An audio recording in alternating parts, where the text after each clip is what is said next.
رکھ رہا ہوں کہ جب وہ دور آئے گا پوری دنیا میں سوائے اسلام کے کچھ نہیں ہوگا۔ الحمدللہ الحنان المنان الذي خلق الانسان وعلمه البيان والصلاة والسلام على رسوله سيد الانس والجان وعلى آله واصحابه ذوي الخير والاحسان اما بعد فاعوذ بالله من الشيطان الرجيم بسم الله الرحمن الرحيم اليوم اکملت لکم دینکم واتممت علیکم نعمتی ورضیت لکم الاسلام دینا صدق اللہ مولانا العظیم۔ بارگاہ رسالت مآب صلی اللہ تعالی علیہ وسلم میں درود پاک کا ہدیہ پیش کریں۔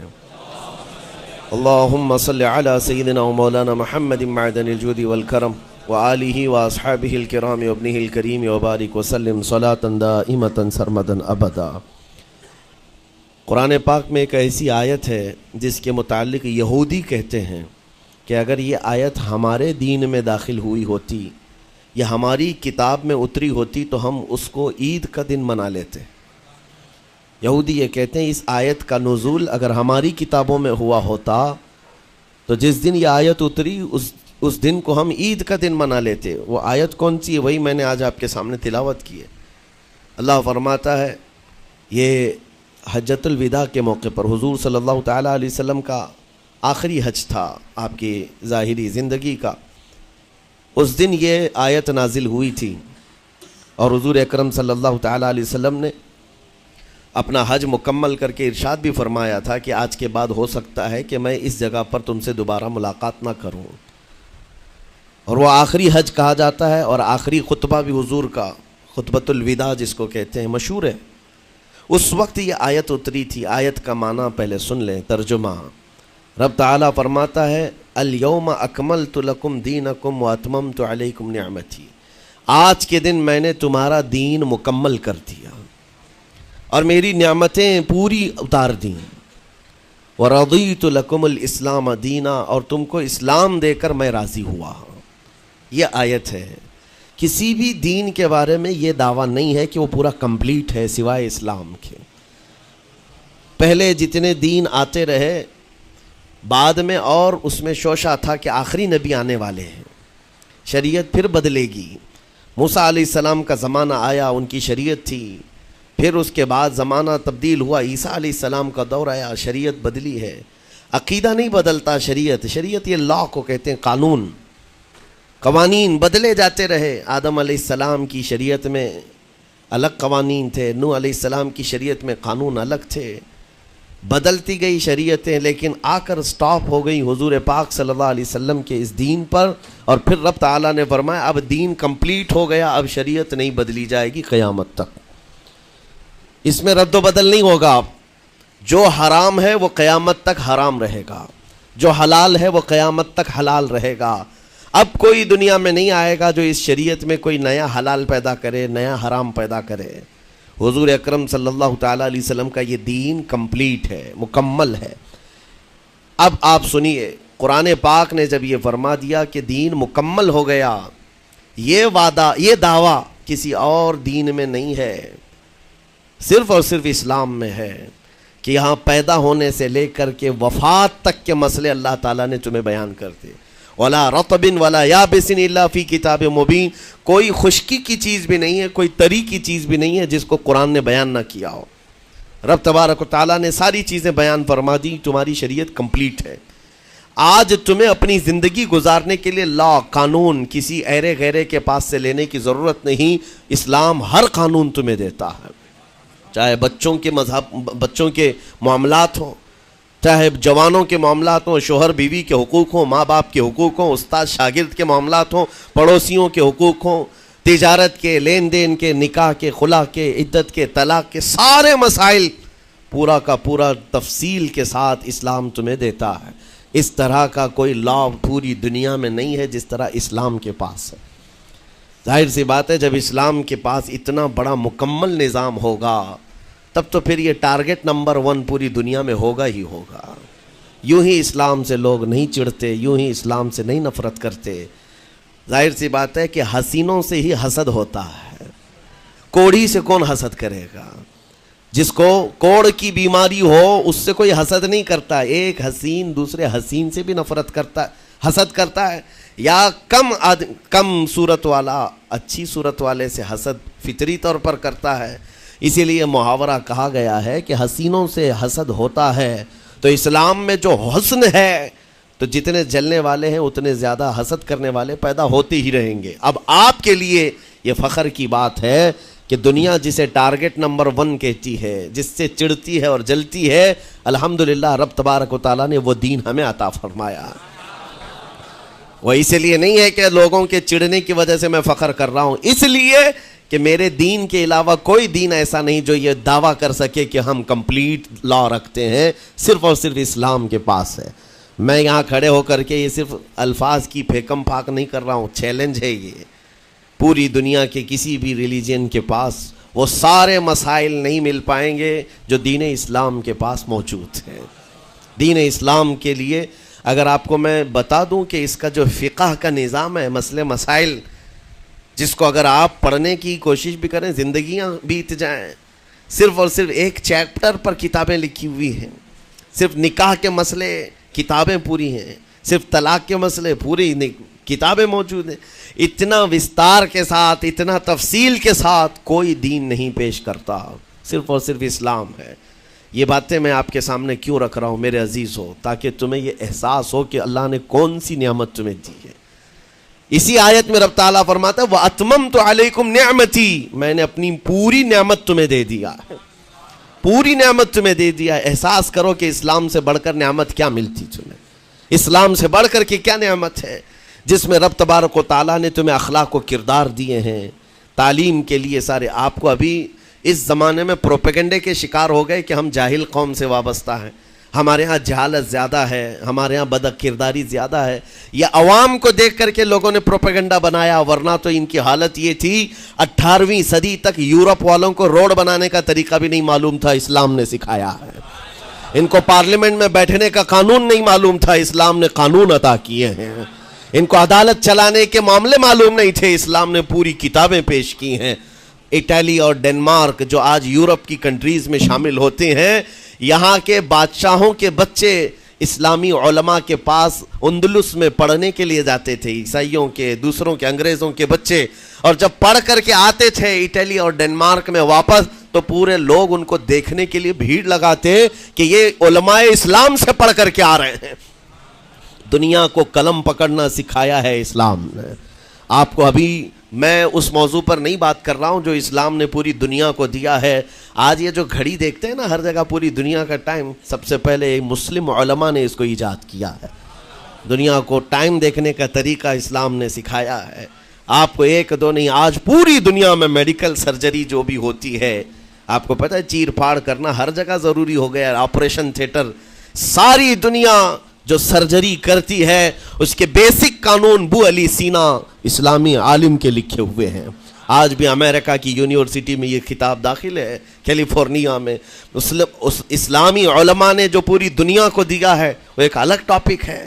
وہ اس کی ترقی اور عروج کا وقت تھا. اسپین میں کیمسٹری میں سب سے پہلے ایجاد کرنے والے علماء موجود ہیں, جابر بن حیان ہیں, جو الجبرا پوری دنیا کو دیا ہے. آج ہر یونیورسٹی, ہر کالج میں الجبرا کا سبجیکٹ ہوتا ہے. کس نے لکھا ہے؟ دنیا کو چلنے کا سلیقہ اسلام نے سکھایا ہے, بولنے کا طریقہ اسلام نے سکھایا ہے. سیاست کے معاملات آپ کو پتہ ہے, پہلے کے دور کی سیاست یہ تھی جو بادشاہ بن گیا اس کا راج ہے, اس کا قانون ہے. اور رات کو خواب میں کوئی چیز دیکھے تو صبح قانون بنا دے گا. بادشاہوں کا مزاج ہے, خواب میں کوئی چیز نظر آ گئی صبح وہ قانون بن گئی. تو یہ تو سلسلہ چلتا تھا پوری دنیا میں. اور آج بھی دنیا اس بات کی قرضدار ہے کہ حقیقت میں سیاست کسی نے سکھائی ہے تو وہ عمر ابن خطاب کی سیاست ہے, صدیق اکبر کی سیاست ہے. خلفائے راشدین نے جو حکومت و سیادت کر کے دنیا کو دکھایا ہے اس کی مثال کوئی پیش نہیں کر سکتا. اسی لیے ہمارے اس دیش کے جانتے ہیں جن کو موہن داس کرم چند گاندھی کہا جاتا ہے, گاندھی جی کو آج سارے لوگ یاد کرتے ہیں.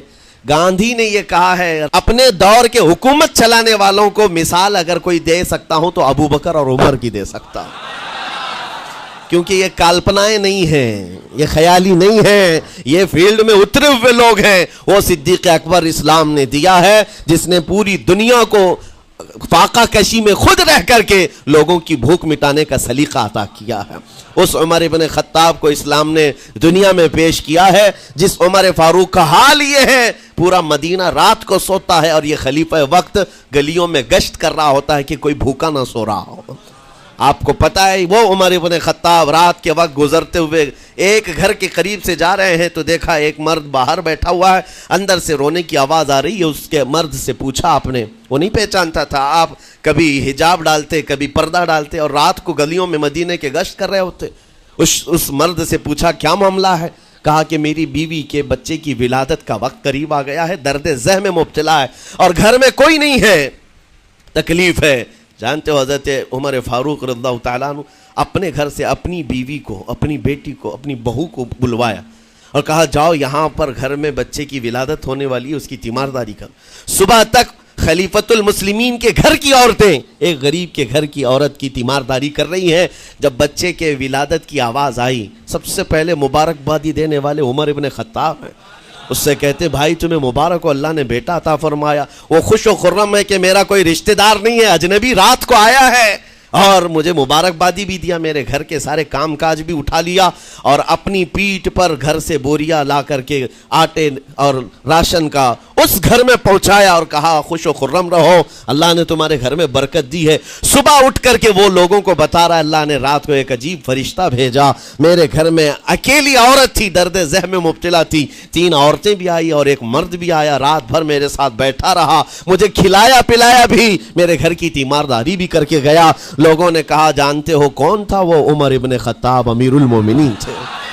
دنیا کو یہ سیاست کا سلیقہ دینے والا اسلام کا وہ عظیم سپہ سالار ہے۔ آج بھی آپ کو میں بتاؤں اٹلی میں اور ڈنمارک میں اور کچھ کنٹریز میں ایک دن منانے کا پرستاؤ پیش کیا جا رہا ہے۔ یہ نہیں کہہ رہا ہوں ریچرڈ کا یا ریمونڈ کا، کوئی جو بڑے بڑے ان کے سپہ سالار ہیں ان کا ایک دن منایا جائے گا جن کو مطلب کوئی بہت بڑا نوبل پرائز ملا ہو۔ میں یورپین کنٹریز کی بات کر رہا ہوں جہاں وہ اپنے بادشاہوں کے پیدائش کا دن یا ان کے کسی اینیورسری کو منانے کا پرستاؤ نہیں پیش کر رہے ہیں، بلکہ یورپ کی یہ 2 کنٹریاں ہیں جو یہ پرستاؤ پیش کر رہی ہیں کہ سال میں ایک دن ایسا منایا جائے جس کا نام صلاح الدین ایوبی ڈے ہونا چاہیے۔ یہ ہم نہیں کہہ رہے ہیں، دنیا آج بھی اس بات کو تسلیم کرتی ہے، صلاح الدین جیسا جرنیل دیکھا نہیں ہے۔ عزیزان گرامی وقار یہ چند مثالیں میں آپ کے سامنے رکھا اور اس کے بعد پھر میں تمہیں جھنجھوڑ کر پوچھتا ہوں، اپنے دل پر ہاتھ رکھ کر کے بتاؤ اسلام سے اچھا کوئی راستہ ہے؟ قرآن یہی کہتا ہے وَمَن يَبْتَغِ غَيْرَ الْإِسْلَامِ دِينًا فَلَن يُقْبَلَ مِنْهُ، جو اسلام کے علاوہ دوسرا راستہ لے کر کے آئے گا قیامت کے دن اس کا کوئی قبول نہیں کیا جائے گا، نہیں قبول کیا جائے گا، بلکہ وہ سب سے بڑے گھاٹے میں ہوگا، آخرت کے دن خسارہ اٹھانے والوں میں ہوگا۔ آج تمہارے پاس وہ عقل سلیم اللہ تعالیٰ نے دیا جس کو تھوڑی بہت شدھ بدھ ہونا، عقل کا استعمال کرتا ہو، وہ بھی اسلام کے متعلق سوچے گا کہ میرے دین میں اتنی اچھائیاں ہیں، آج تک رب تعالیٰ نے مجھے یہ پیشانی کسی کے سامنے جھکنے نہیں دیا۔ کہیں جھکاتے ہو؟ ارے کھانا کھاتے ہیں، کھانا تو روزانہ ضروری ہے، اور رزق کے معاملے میں تو لوگ ایسے، دنیا کہتی ہے پیٹ پوجا، ہم پیٹ پوجا نہیں کہتے۔ کھانے کے لیے بعض لوگ کہتے ہیں نا پہلے پیٹ پوجا ہو جائے، پوجا کا لفظ ہی ہم استعمال نہیں کرتے۔ کھانا برتن میں رکھا ہوا ہے، آپ کے گھر میں کھانا لا کر کے دیا جاتا ہے تو کیا آپ سر جھکا کر چاٹ کے کھاتے ہیں یا لقمے اٹھا کر ہاتھ سے کھاتے ہیں؟ ہاتھ سے کھاتے ہیں۔ باقی جانوروں کو دیکھو، بکری کھاتی ہے منہ جھکا کر کھاتی ہے، بیل بھینس وغیرہ سب سر جھکا کر کے کھاتے ہیں، رزق کو چاٹ کے کھاتے ہیں، ان کا سر جھک جاتا ہے۔ لیکن تمہارے سر کو رب نے اتنا محترم رکھا کہ روز جو تمہیں رزق کی ضرورت ہے اس کے سامنے بھی مت جھکاؤ۔ سر جھکانا ہے تو رزق کے سامنے نہیں، رزاق کے سامنے جھکایا جائے۔ تمہاری پیشانی کو محترم رکھا گیا ہے کہ تم جھکو گے تو کس کے سامنے؟ صرف رزاق جو ہمارا پالنہار حقیقی ہے۔ اور حد تو یہ ہے میرے عزیزو، یہ دنیا کی واحد قوم ہے، یہ واحد مذہب ایسا ہے، یہودی ہوں، عیسائی ہوں، ہندو ہوں، کوئی بھی ریلیجن آپ لے کر کے آئیں، جس کو وہ بہت زیادہ مانتے ہیں یا جس کو گاڈ کہتے ہیں یا جس کو بھگوان کہتے ہیں، ان کی صورت بھی ہوگی، مورت بھی ہوگی۔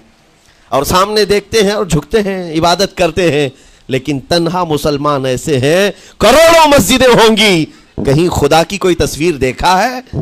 کئی مسجدوں میں خدا کا کوئی مورت یا صورت بنائی ہوئی دیکھا ہے؟ نہیں ہے۔ یہ واحد قوم ہے جو بن دیکھے مولا کی بارگاہ میں سجدے میں جھک جاتی ہے۔ صرف بات اتنی ہے کہ ان کو یہ کہنا پڑے گا، اگر میں کہوں میرے نام پر آ جاؤ جھک جاؤ، نہیں، کوئی نہیں جھکائے گا۔ ہاں، یہ کہنا پڑے گا امام کو بھی، اللہ اکبر، اللہ سب سے بڑا ہے۔ پھر کوئی پیچھے کھڑا ہوا یہ نہیں پوچھتا کہ کس نے کہا، کون پکار رہا ہے، پیشانی لے جا کر زمین پر لگا دیتے۔ کیوں؟ ہماری پیشانی خالص اللہ کے لیے ہے۔ میرے عزیزوں، یہ وہ پرائیورٹیز ہیں اور یہ اسپیشلٹی ہے آپ کے اس کمیونٹی کی، جس کو مجھے آپ کے سامنے رکھنا ہے۔ اتنی سارے اچھے گلشن کو چھوڑ کر اگر کوئی بربادی کی طرف جائے تو پھر سوائے بدنصیبی کے کیا ہے اس کے پاس؟ جس کو اللہ تبارک و تعالیٰ وعدے کیا ہو کہ تم اپنی جان اور اپنے مال کے بدلے مجھ سے جنت خرید لو، جہاں پر سارے اخلاق و کردار اور دنیا کی سب سے اعلیٰ اخلاق تمہیں سکھانے کے دعوے کیے گئے ہوں، وہ چھوڑ کر کے اگر دنیا کہیں اور جائے تو پھر تمہاری یہ ہرما نصیبی ہے۔ ایک بات میں آپ کو بتاؤں، سکسیس کس کو کہتے ہیں؟ کامیابی۔ اور ہر کوئی یہ کہتا ہے کہ مجھے سکسیس کی طرف سفر کرنا ہے۔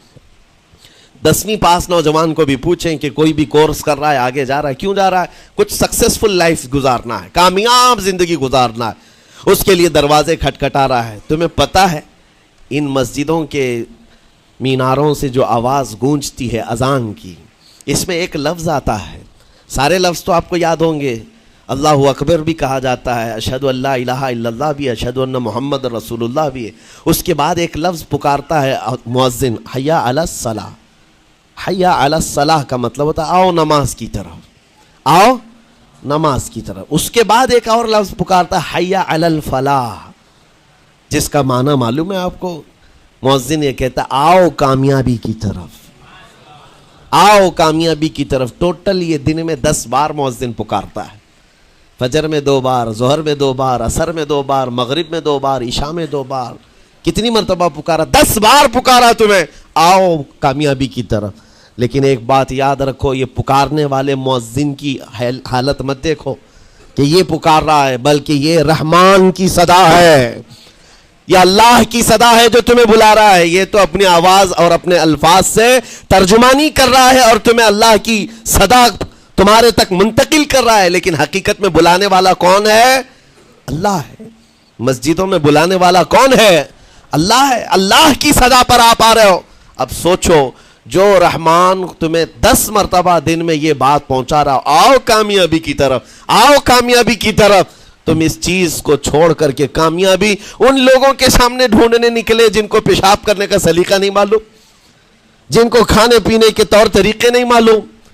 ان لوگوں کے پاس ہمارے بچے اگر کامیابی ڈھونڈیں گے تو بات یہی ہے، ٹوپی کو سر پر پہنو تو اچھا لگے گا، لیکن دوسری جگہ پہننے لگے تو بیوقوف کہیں گے، ظلم کر رہے ہو ٹوپی کے ساتھ۔ اسی طرح میں کہتا ہوں مسلمان کو اللہ کی بارگاہ میں آ جانا سب سے بڑی کامیابی ہے، اور اگر دوسروں کے ہاں در در بھٹکتا ہے تو گویا کہ اس نے اپنی حیثیت کو ہی گرا دیا ہے۔ اسی لیے اقبال نے کیا کہا تھا، بہت اچھی بات، کہ وہ ایک سجدہ جسے تو گراں سمجھتا ہے، گراں کا مطلب کیا؟ بھاری۔ ایک سجدہ کرنے میں تو بھاری پن محسوس کرتا ہے، وہ ایک سجدہ جسے تو گراں سمجھتا ہے، ارے 1000 سجدوں سے دیتا ہے آدمی کو نجات۔ در در جھکنے سے تو تمہیں بچا لیتا ہے۔ اس کے سامنے بھی جھکا، نیتا کے سامنے بھی جھکا، سیٹھ کے سامنے بھی جھکا، پولیس کے سامنے بھی جھکا، جج کے سامنے بھی جھکا، سب کے سامنے جھک رہا ہے۔ ایک سجدہ یہاں کر لے مولا، ہر سجدے سے تجھے آزاد کرتے۔ یہاں جھکنے والا پھر کہیں اور نہیں جھکتا۔ ہاں، اسی لیے شاعر نے کہا ہے، مرد حق باطل کے آگے مات کھا سکتا نہیں، سر کٹا سکتا ہے لیکن سر جھکا سکتا نہیں۔ یہ ہماری تاریخ ہے جو آپ کے سامنے ہے۔ آپ کو پراؤڈ فیل ہونا چاہیے کہ رب تعالیٰ نے مجھے کون سی بڑی نعمت عطا کی، اتنی عظیم نعمت ہے۔ ایک واقعے کے ساتھ میں اپنی گفتگو کو آپ کے اندر ڈالنے کی کوشش کرتا ہوں۔ حضور پاک صلی اللہ تعالیٰ علیہ وسلم کے دین کی حلاوت اور چاشنی کس کو ملے گی؟ پتہ ہے؟ 3 چیزیں۔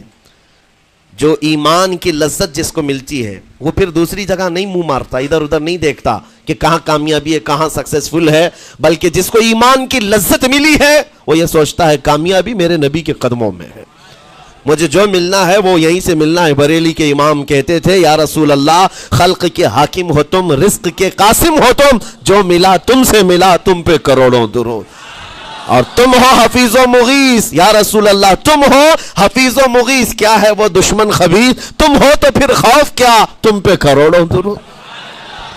یہ ایمان کی لذت جسے مل جاتی ہے وہ کامیابی حضور کے قدموں میں ہی دیکھتا ہے، پھر اسے ادھر ادھر کی چیزیں نہیں پریشان کرتی۔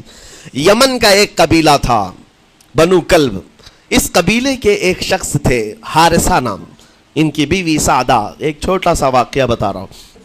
حارثہ اور سعدہ چھوٹا سا خاندان تھا، 3 بچے تھے۔ حارثہ کے بیٹوں میں ایک بیٹے کا نام ہے زید، نام یاد رکھے ہیں، بہت امپورٹنٹ نام میں ذکر کر رہا ہوں۔ ایک ہی نام ایسا ہے جو قرآن میں آیا ہوا ہے، وہ زید۔ یہ حارثہ کے بیٹے زید ہے، بیوی سعدہ ہے۔ یہ حارثہ اور سعدہ 3 بچوں کے ماں باپ تھے، ہنسی خوشی زندگی گزار رہے تھے۔ سعدہ ایک دن اپنے بچوں کو لے کر اپنے مائکے جا رہی تھی، راستے میں ڈاکوؤں کا حملہ ہو گیا، مال سب چھین لیا قافلے کا، اور اتفاق ایسا کہ یہ 8 سال کے جو زید تھے ان کو بھی ڈاکوؤں نے چھین لیا۔ ایک ماں سے اس کا 8 سالہ بڑا بیٹا چھین لیا جائے تو ماں کی کیفیت کیا ہوتی؟ اس قدر درد میں تھی ماں، جان تو بچ گئی، 2 بچے بھی بچ گئے، لیکن بڑا بیٹا میرے ہاتھ سے چلا گیا۔ مارے مارے صحراؤں میں گھومتی تھی، پکارتی تھی میرا زید میرا زید میرا زید میرا زید۔ ڈاکوؤں نے زید کو کیا کیا؟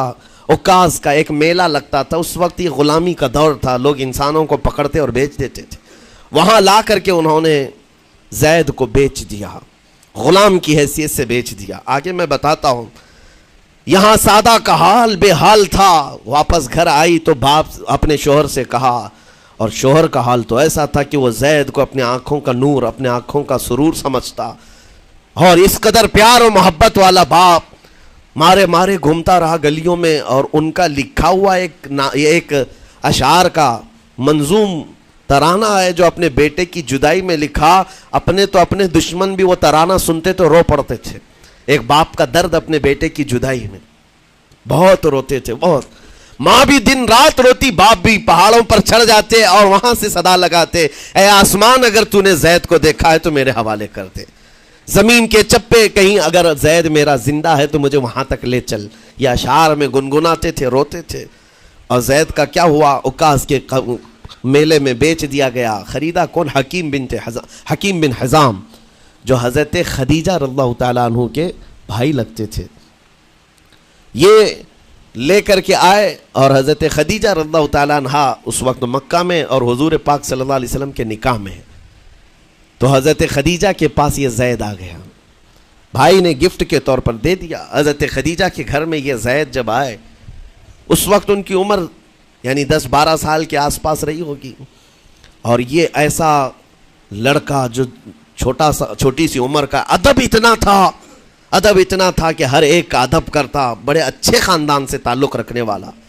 ہوا کیا؟ ایک دن آفتاب رسالت، ماہتاب رسالت رسول پاک صلی اللہ علیہ وسلم کی نظر پڑی، دیکھا اخلاق و کردار میں کامل بچہ ہے، اور ایک ہی نظر میں بھاگ گیا۔ پوچھا حضرت خدیجہ سے، کہا کہ یہ غلام ہے، عکاظ کے میلے میں بیچا گیا ہے۔ حضور نے فرمایا یہ میرے حوالے کر دو، میرے حوالے کر دو۔ حضور نے جس کو پسند کر لیا ہو، حضور نے جس پر نگاہ رکھی ہو۔ اب وہ زید خوشی خوشی حضور کے پاس آئے، نبی پاک صلی اللہ تعالیٰ علیہ وسلم ان کے اخلاق سے بڑے خوش تھے، اور اس کے بعد محبت بھی ایسی دی، ایسی شفقت دی کہ زید کو نہ باپ کی خبر تھی نہ ماں کی خبر تھی، جو کچھ تھا وہ رسول اللہ کے پاس تھا۔ حضور پاک صلی اللہ تعالیٰ علیہ وسلم کی تربیت میں دن گزرتے گئے، بڑے ہو گئے، یہاں تک کہ 16 سال کی عمر تھی۔ ایک دن حج کے موسم میں یمن کا بنو کلب خاندان آیا ہوا تھا، اور وہاں حج کے دوران وہ لوگ زید کے باپ حارثہ کے لکھے ہوئے اشعار پڑھ رہے تھے اور لوگوں کو رلا رہے تھے۔ ایک ہمارے قبیلے میں باپ ہے جو بچھڑے ہوئے بچے کی یاد میں روز روتا ہے، اس کے اشعار تو سنو۔ لوگ سن کر کے رو رہے تھے، یمن کا کوئی ایسا باپ ہے جو یوسف گمگشتہ کی خبر میں رویا کرتا ہے۔ یہ لوگوں کی بھیڑ لگی تھی، اسی کے سامنے سے زید کا گزر بھی ہو رہا تھا۔ بنو کلب کے لوگوں نے زید کو دیکھا، پہچان لیا، یہی تو وہ بچہ ہے جس کی یاد میں اس کا باپ روتا ہے، اور اس کو بلایا اور کہا تیرا نام؟ کہا زید۔ باپ کا نام حارثہ؟ کہا یہی تو ہے جس کے غم میں پورے اشعار پڑھے جا رہے یمن میں۔ زید سے کہا تجھے پتہ ہے تیرے باپ کا رو رو کر کے کیا حال ہو گیا؟ تیری ماں صحراؤں میں آواز دیتی ہے، پہاڑوں پر چڑھ جاتی ہے۔ ایک بچے کے لیے اس کے ماں باپ کی جدائی بتا دینا کتنی بڑی بات تھی۔ میرے عزیزوں، سالوں کی یہ گم گشتہ خبر پھر سے واپس مل گئی ہے۔ زید نے کیا کہا کہ اب میرے ماں باپ سے جا کر کہہ دیں کہ رونا دھونا بند کریں، اونٹوں کی طرح ادھر ادھر بھٹکنا بند کریں، انہیں میرا سلام پہنچائیں اور کہیں انہوں نے جہاں مجھے دیکھنا تھا اس سے بہتر جگہ میں ہوں، اس سے بہتر جگہ میں ہوں۔ یہ بنو کلب خاندان گیا یمن، جا کر کے باپ سے کہا، حارثہ سے اور سعدہ سے، خبر تمہارے لیے اچھی لائے، تمہارا گم ہوا بیٹا جو پچھلے 10-12 سالوں سے تمہیں نہیں مل رہا تھا، وہ حرم کعبہ کے پاس ہمیں نظر آیا ہے، غلام بنا کر لوگوں نے بیچا ہے اسے، لیکن وہ ایک ایسے حسین و جمیل کی غلامی میں ہے، ایک ایسے حسن والے کی غلامی میں ہے کہ زید وہاں سے ہٹنا نہیں چاہتا۔ باپ نے کہا میرے کلیجے سے پوچھو مجھ پر گزرتی کیا ہے، اس کی ماں سے پوچھو، ایک نظر دیکھ لے گا وہ واپس ہماری جھولی میں آ جائے گا۔ دوڑتے دوڑتے یمن سے گھنٹوں، یعنی جو مہینوں کا سفر تھا، دنوں میں طے کر کے پہنچے۔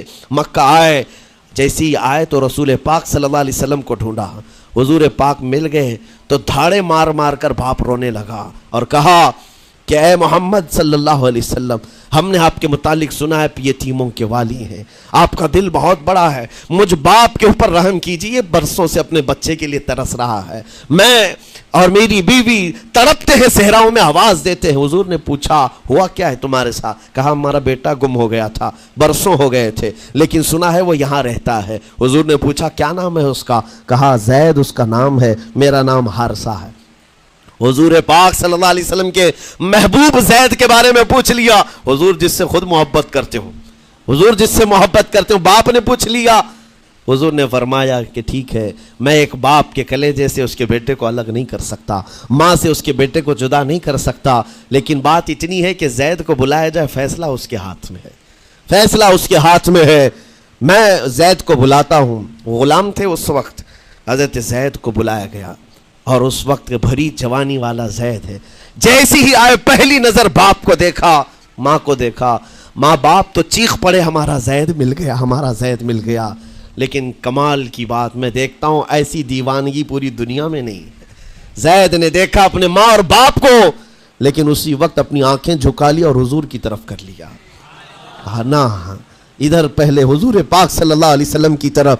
حضور نے دیکھا کہ زید ماں باپ کی طرف دیکھ نہیں رہے ہو، جو رو رو کر کے برا حال کر چکے ہو۔ حضور نے زید سے کہا پہچانتے ہو؟ کہا ہاں حضور، یہ میرے باپ ہیں اور یہ میری ماں ہے، یہ میرے چچا ہیں۔ حضور نے فرمایا پھر ملتے کیوں نہیں ہو؟ کہا سرکار اگر اجازت ہو تو ملوں گا، برسوں کا بچھڑا ہوا جوان ہے، آپ اجازت دو تو میں ملوں گا۔ نبی پاک صلی اللہ علیہ وسلم نے فرمایا جاؤ تمہیں اجازت ہے۔ جیسے ہی گئے، اس منظر کو جو بیان کیا گیا ہے میرے عزیزوں، ہم پڑھتے ہیں تو آنکھیں بھیگ جاتی ہیں۔ ماں لپٹ کر کے اپنے بچے کو ہر جگہ چوم رہی ہو، باپ سینے سے لگا کر کے دھاڑے مار کر رو رہا ہو، پہلے تو غش کھا کر گر گیا تھا، پھر افاقہ ہوا، یہ دردناک منظر تھا۔ اس کے بعد زید بن حارثہ کو کیوں نہ تکلیف ہو، غم کیوں نہ ہو، ماں باپ بچھڑے ہوئے اتنے سالوں کے بعد دیکھنے کو ملے، دل پر کیا بیت رہی ہوگی۔ میری ماں وہی جو مجھے خشکیوں میں پالا کرتی، تریوں میں پالا کرتی، میرا باپ وہی جو خون پسینے کی کمائی سے مجھے کھلایا تھا، آج آ گیا ہے۔ حضور پاک صلی اللہ علیہ وسلم نے کہا زید، یہ جو جذباتی منظر ہے اس کو ختم کر کے اب اعلان کر دو کہ تمہاری ماں آئی ہے تمہیں یمن سے لینے کے لیے، تمہارا باپ آیا ہے، تمہارا چچا آیا ہے تمہیں یمن سے لینے کے لیے، میں نے فیصلہ تمہارے حوالے کر دیا ہے، میں اپنے غلامی سے تم کو آزاد کر دیتا ہوں، تم بغیر کوئی فدیہ لیے ہوئے، بغیر کوئی پیسہ لیے ہوئے۔ اس وقت اپنے غلام کو کوئی چھوڑتا نہیں تھا، لیکن تمہاری ماں کا درد دیکھا نہیں جا رہا، میں آزاد کر دوں گا بغیر کسی فدیہ کے، تو اپنی ماں اور اپنے باپ کے پاس جا سکتا ہے۔ اتنا حضور کا فرمان، آزاد کر دینا مکہ میں آسان نہیں تھا۔ بیٹے کو آزاد کیا حضور پاک صلی اللہ علیہ وسلم نے، تب جانتے ہو وہ کمال کا بیٹا ہے زید بن حارثہ۔ اسی وقت اپنی ماں کو دیکھتے ہیں، باپ کو دیکھتے ہیں، چچا کو دیکھتے ہیں، اور اس کے بعد مکہ والے یہ منظر دیکھنے کے لیے جمع تھے۔ مخاطب ہو کر کے کہتے ہیں اے سارے مکہ والوں، گواہ ہو جاؤ میں اپنی زندگی حضور محمد مصطفیٰ کے لیے وقف کر دیا ہے، میں نے محمد عربی صلی اللہ علیہ وسلم کے لیے زندگی وقف کر دی ہے۔ نہ مجھے یمن جانا ہے، نہ مجھے بنو کلب جانا ہے۔ ماں اور باپ دیکھتے رہ گئے۔ باپ نے پوچھا زید آزاد کیا گیا ہے اور آزادی کی زندگی کو چھوڑ کر تو غلامی کی زندگی کو قبول کر رہا ہے؟ زید بن حارثہ نے اس وقت تاریخی جملہ کہا تھا، کہا بابا آپ نے جتنی شفقت کی ہوگی، یا 1000 ماں باپ مل کر اپنے بیٹوں پر جتنی شفقت نہیں کیے ہوں گے، اس سے زیادہ شفقت محمد الرسول اللہ نے کیا ہے۔ میں 1000 آزادیوں پر اس ایک غلامی کو، میں 1000 آزادیوں کو قربان کرتا ہوں اس ایک غلامی پر، میرے لیے زندگی بھر یہ غلامی کافی ہے۔ اتنا کہا تھا میرے آقا صلی اللہ علیہ وسلم نے اپنے باہوں کو پھیلا دیا، سینے سے لگایا اور زید بن حارثہ کو لے کر خانہ کعبہ کے پاس آئے۔ میرے عزیزوں ان کا حال بھی ایسا ہے کہ اگر کوئی ٹوٹ کر چاہتا ہے تو یہ نہیں ہے کہ تو چاہ رہا ہے، بلکہ ان کا حال یہ ہے اتنا دیا سرکار نے مجھ کو جتنی میری اوقات نہیں، یہ تو ان کا کرم ہے، ورنہ مجھ میں تو ایسی بات نہیں۔ آتا ہے فقیروں پہ انہیں پیار کچھ ایسا، خود بھیک دے اور خود کہے منگتے کا بھلا ہو۔ حضور اکرم صلی اللہ علیہ وسلم زید بن حارثہ کو پکڑتے ہیں، خانہ کعبہ کے پاس لے آتے ہیں۔ ہجوم جمع تھا، مکہ والے سب کھڑے تھے۔ تب نبی پاک صلی اللہ علیہ وسلم اعلان کر کے کہتے ہیں اے مکہ والوں سن لو، آج سے زید کو میں نے آزاد کیا ہے، اور صرف آزاد نہیں، آج سے یہ میرا وارث ہے اور میں اس کا وارث ہوں، یہ میرا بیٹا ہے۔ حضور نے تنہا ایک ہی صحابی کے لیے کہا یہ میرا بیٹا ہے۔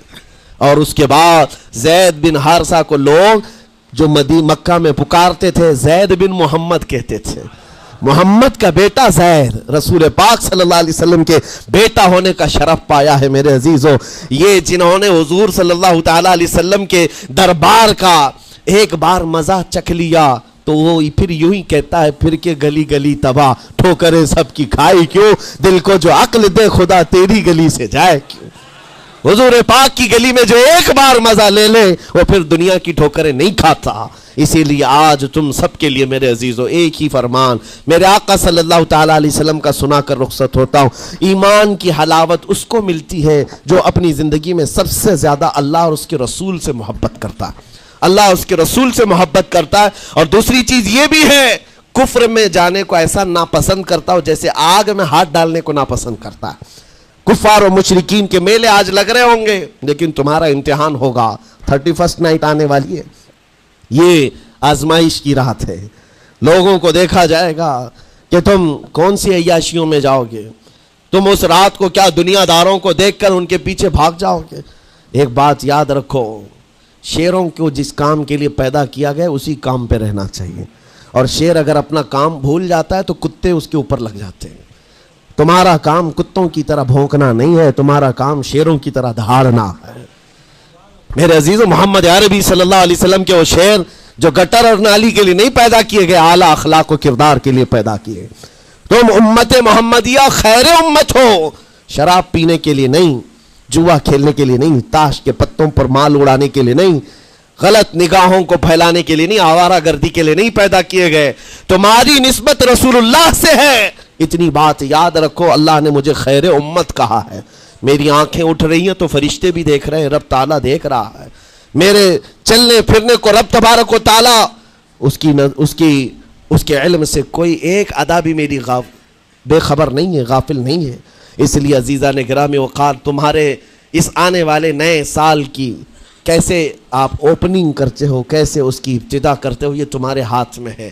گناہوں کی لذت کے ساتھ اپنی زندگی کا ایک نیا سال شروع کر رہے ہو، یا پھر رب تبارک و تعالیٰ کی تسبیح و تہلیل اور مصطفیٰ کریم کے قدموں میں درود بھیج کر اپنے نئے سال کی ابتدا کرتے ہو۔ میں تو یہ اعلان کرتا ہوں اگر میرا یہ میسج سب تک پہنچ جائے کہ ہم نے بہت ساری عیدیں منائی ہیں، بہت ساری محفلیں منائی ہیں، ہم عید میلاد النبی کے نام پر جلسے جلوس سب کرتے ہیں، ہم 11ویں کے نام پر غوث پاک کے جلسے سجاتے ہیں، اعلیٰ حضرت کے نام پر، غریب نواز کے نام پر جلسے کرتے ہیں، لیکن دنیا ایک عید مناتی ہے ہیپی نیو ایئر کی، 31st نائٹ کی۔ میرے عزیزوں، ہم نوجوانوں سے کہتے ہیں اس عید کو دنیا کی عید ہے، اس کو بدل کر کے ہم ناموس رسالت کے لیے وقف کیوں نہ کرتے ہیں؟ ہم بھی اپنی مسجدوں میں رات کو آ جائیں، ساری مسجدیں یہ سال کے اختتام کے وقت کھل جائیں عشاء کے بعد، اور ہر مسجد اس بات کا خیال کرے کہ ہمارا وہ نوجوان آج کہیں عیاشی پر نہ جائے، اپنے سال کی اختتام اور ابتدا ہو رہی ہو، یہ ہم کو پتہ نہیں، ابھی تو ہم بیٹھے ہیں، اگلے سال تک ہم رہیں گے کہ نہیں رہیں معلوم نہیں، یہ تو دسمبر کا لاسٹ چل رہا ہے، لیکن یہ ہمیں پتہ نہیں 1 جنوری دیکھ سکتے ہیں کہ نہیں دیکھ سکتے، ہم میں سے کسی کو علم نہیں ہے، لیکن اس کے باوجود اگر اللہ تعالیٰ نے دے دیا آپ کو اس سال کا آخری، توبہ کرنا چاہیے۔ اے رب ذوالجلال، یہ پورا سال میرا جو بدکاریاں ہوئی ہیں، مجھ سے جو خرابیاں ہوئی ہیں، مجھ سے جو گناہ ہوئے ہیں، معاف کر دے۔ تو ایک نیا سال میری زندگی میں کھول رہا ہے، مولا پچھلے سال جو مجھ سے گناہ ہوئے، اس سال وہ گناہ نہ ہو، میں تیرے دربار میں پناہ مانگتا ہوں، تیرے دربار کی پناہ مانگتا ہوں ان تمام شیاطین کے شر و فساد سے جنہوں نے مجھے بدکار بنانے کی کوششیں کی ہیں۔ اگر اس رات تمہاری دعا قبول ہو گئی تو انشاءاللہ 2024 ہمارا ہے۔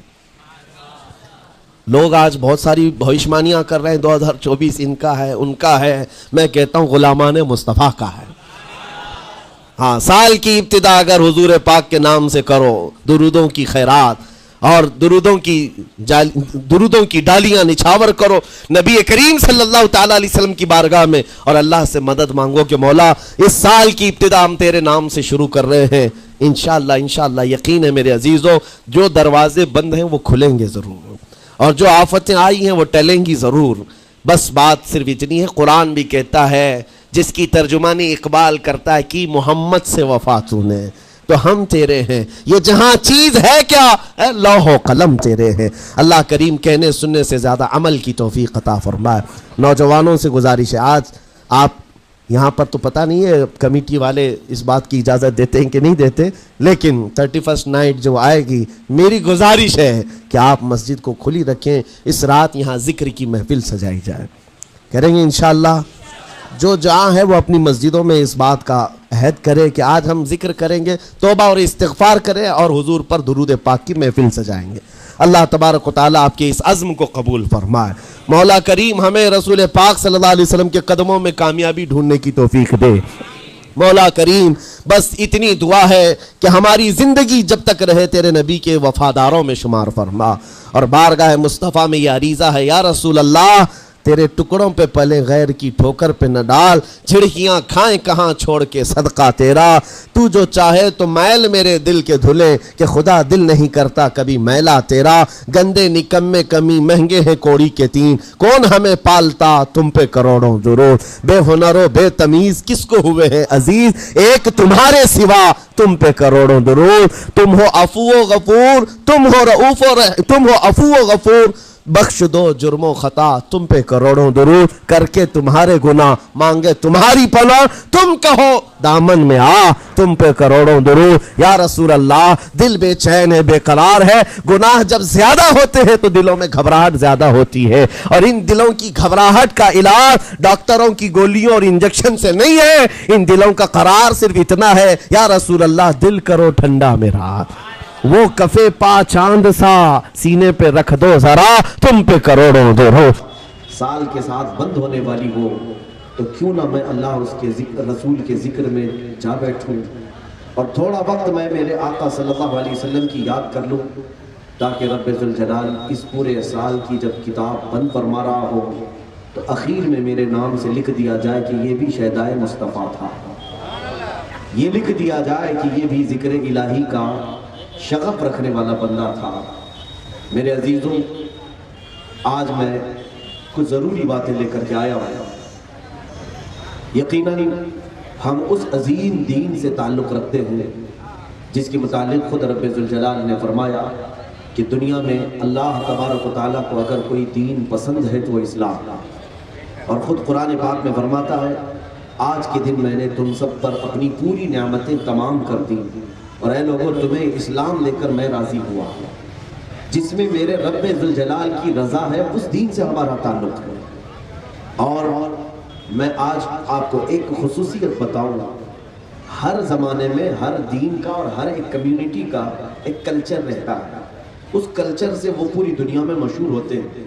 مثال کے طور پر یونانی کلچر پوری دنیا میں مشہور تھا کہ یونان کے لوگ بہت سارے تحقیقات میں بہت آگے ہوتے ہیں، ان کا ایک کلچر ہے تحقیق کرنے میں، ریسرچ کرنے میں، نئی چیزیں بنانے میں۔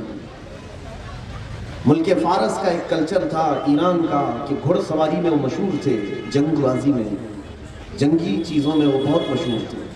ہندوستان کا ایک کلچر ہے بہت پرانا، روحانیت میں یہ مشہور ہے کہ یہاں جو بھی دین کا اختیار کرنے والا ہے اس کے اندر دینداری زیادہ ہوتی ہے، چاہے وہ ہندو ہو، چاہے بدھ ہو، چاہے کوئی بھی پرانے دین کا ماننے والا۔ ہر ایک زمانے میں کسی نہ کسی کا ایک کلچر مشہور ہے، اور انڈیا، ہندوستان اور ایک کلچر میں مشہور تھا کہ یہ تجارت میں بہت زیادہ پوری دنیا میں چھایا ہوا تھا۔ جیسے آج ملک چین تجارت میں بہت مشہور ہے، ان کا کوئی دین نہیں لیکن ایک کلچر ہے کہ ہر پیدا ہونے والا بچہ وہاں پر تاجر سمجھا جاتا ہے۔ میرے عزیزو، اسی طرح اسلام کا ایک کلچر ہے۔ دوسرے جو کلچر ہے، دوسرے جو تہذیب ہے، دوسری جو ثقافتیں ہیں، ان کا معاملہ یہ ہے کہ وہ اپنی قوم کے لیے خاص ہے۔ ہندوستان کا جو کلچر ہوگا وہ باہر والے ایکسیپٹ نہیں کر پائیں گے۔ آپ کے ہاں جو کلچر ہے اس کو باہر کے لوگ نہیں ایکسیپٹ کر سکتے۔ امریکہ اور یورپ کا جو کلچر ہے وہ مشرقی ممالک نہیں ایکسیپٹ کریں گے۔ عرب کا جو کلچر ہوگا پرانے زمانے میں وہ دوسرے لوگ نہیں ایکسیپٹ کرتے۔ لیکن اسلام کا ایک کلچر ہے، اسلام کا ایک دائرہ اور اسلام کی ایک تہذیب ایسی ہے کہ جو کسی خاص قوم کے لیے نہیں آئی۔ اس کی خاصیت یہ ہے کہ اسلام کا کلچر پورے ورلڈ کے لیے، پوری دنیا کے لیے، پوری دنیا کے لیے اسلام نے ایک کلچر پیش کیا ہے۔ وہ کیا ہے؟ سب سے پہلی چیز اسلام کی خصوصیت یہ ہے کہ اسلام توحید کا درس دیتا ہے۔ چاہے دنیا میں بسنے والا کہیں کا بھی انسان ہو، لیکن سب سے پہلی فکر اسلام یہ دیتا ہے کہ خدا ایک ہے، اللہ ایک ہے۔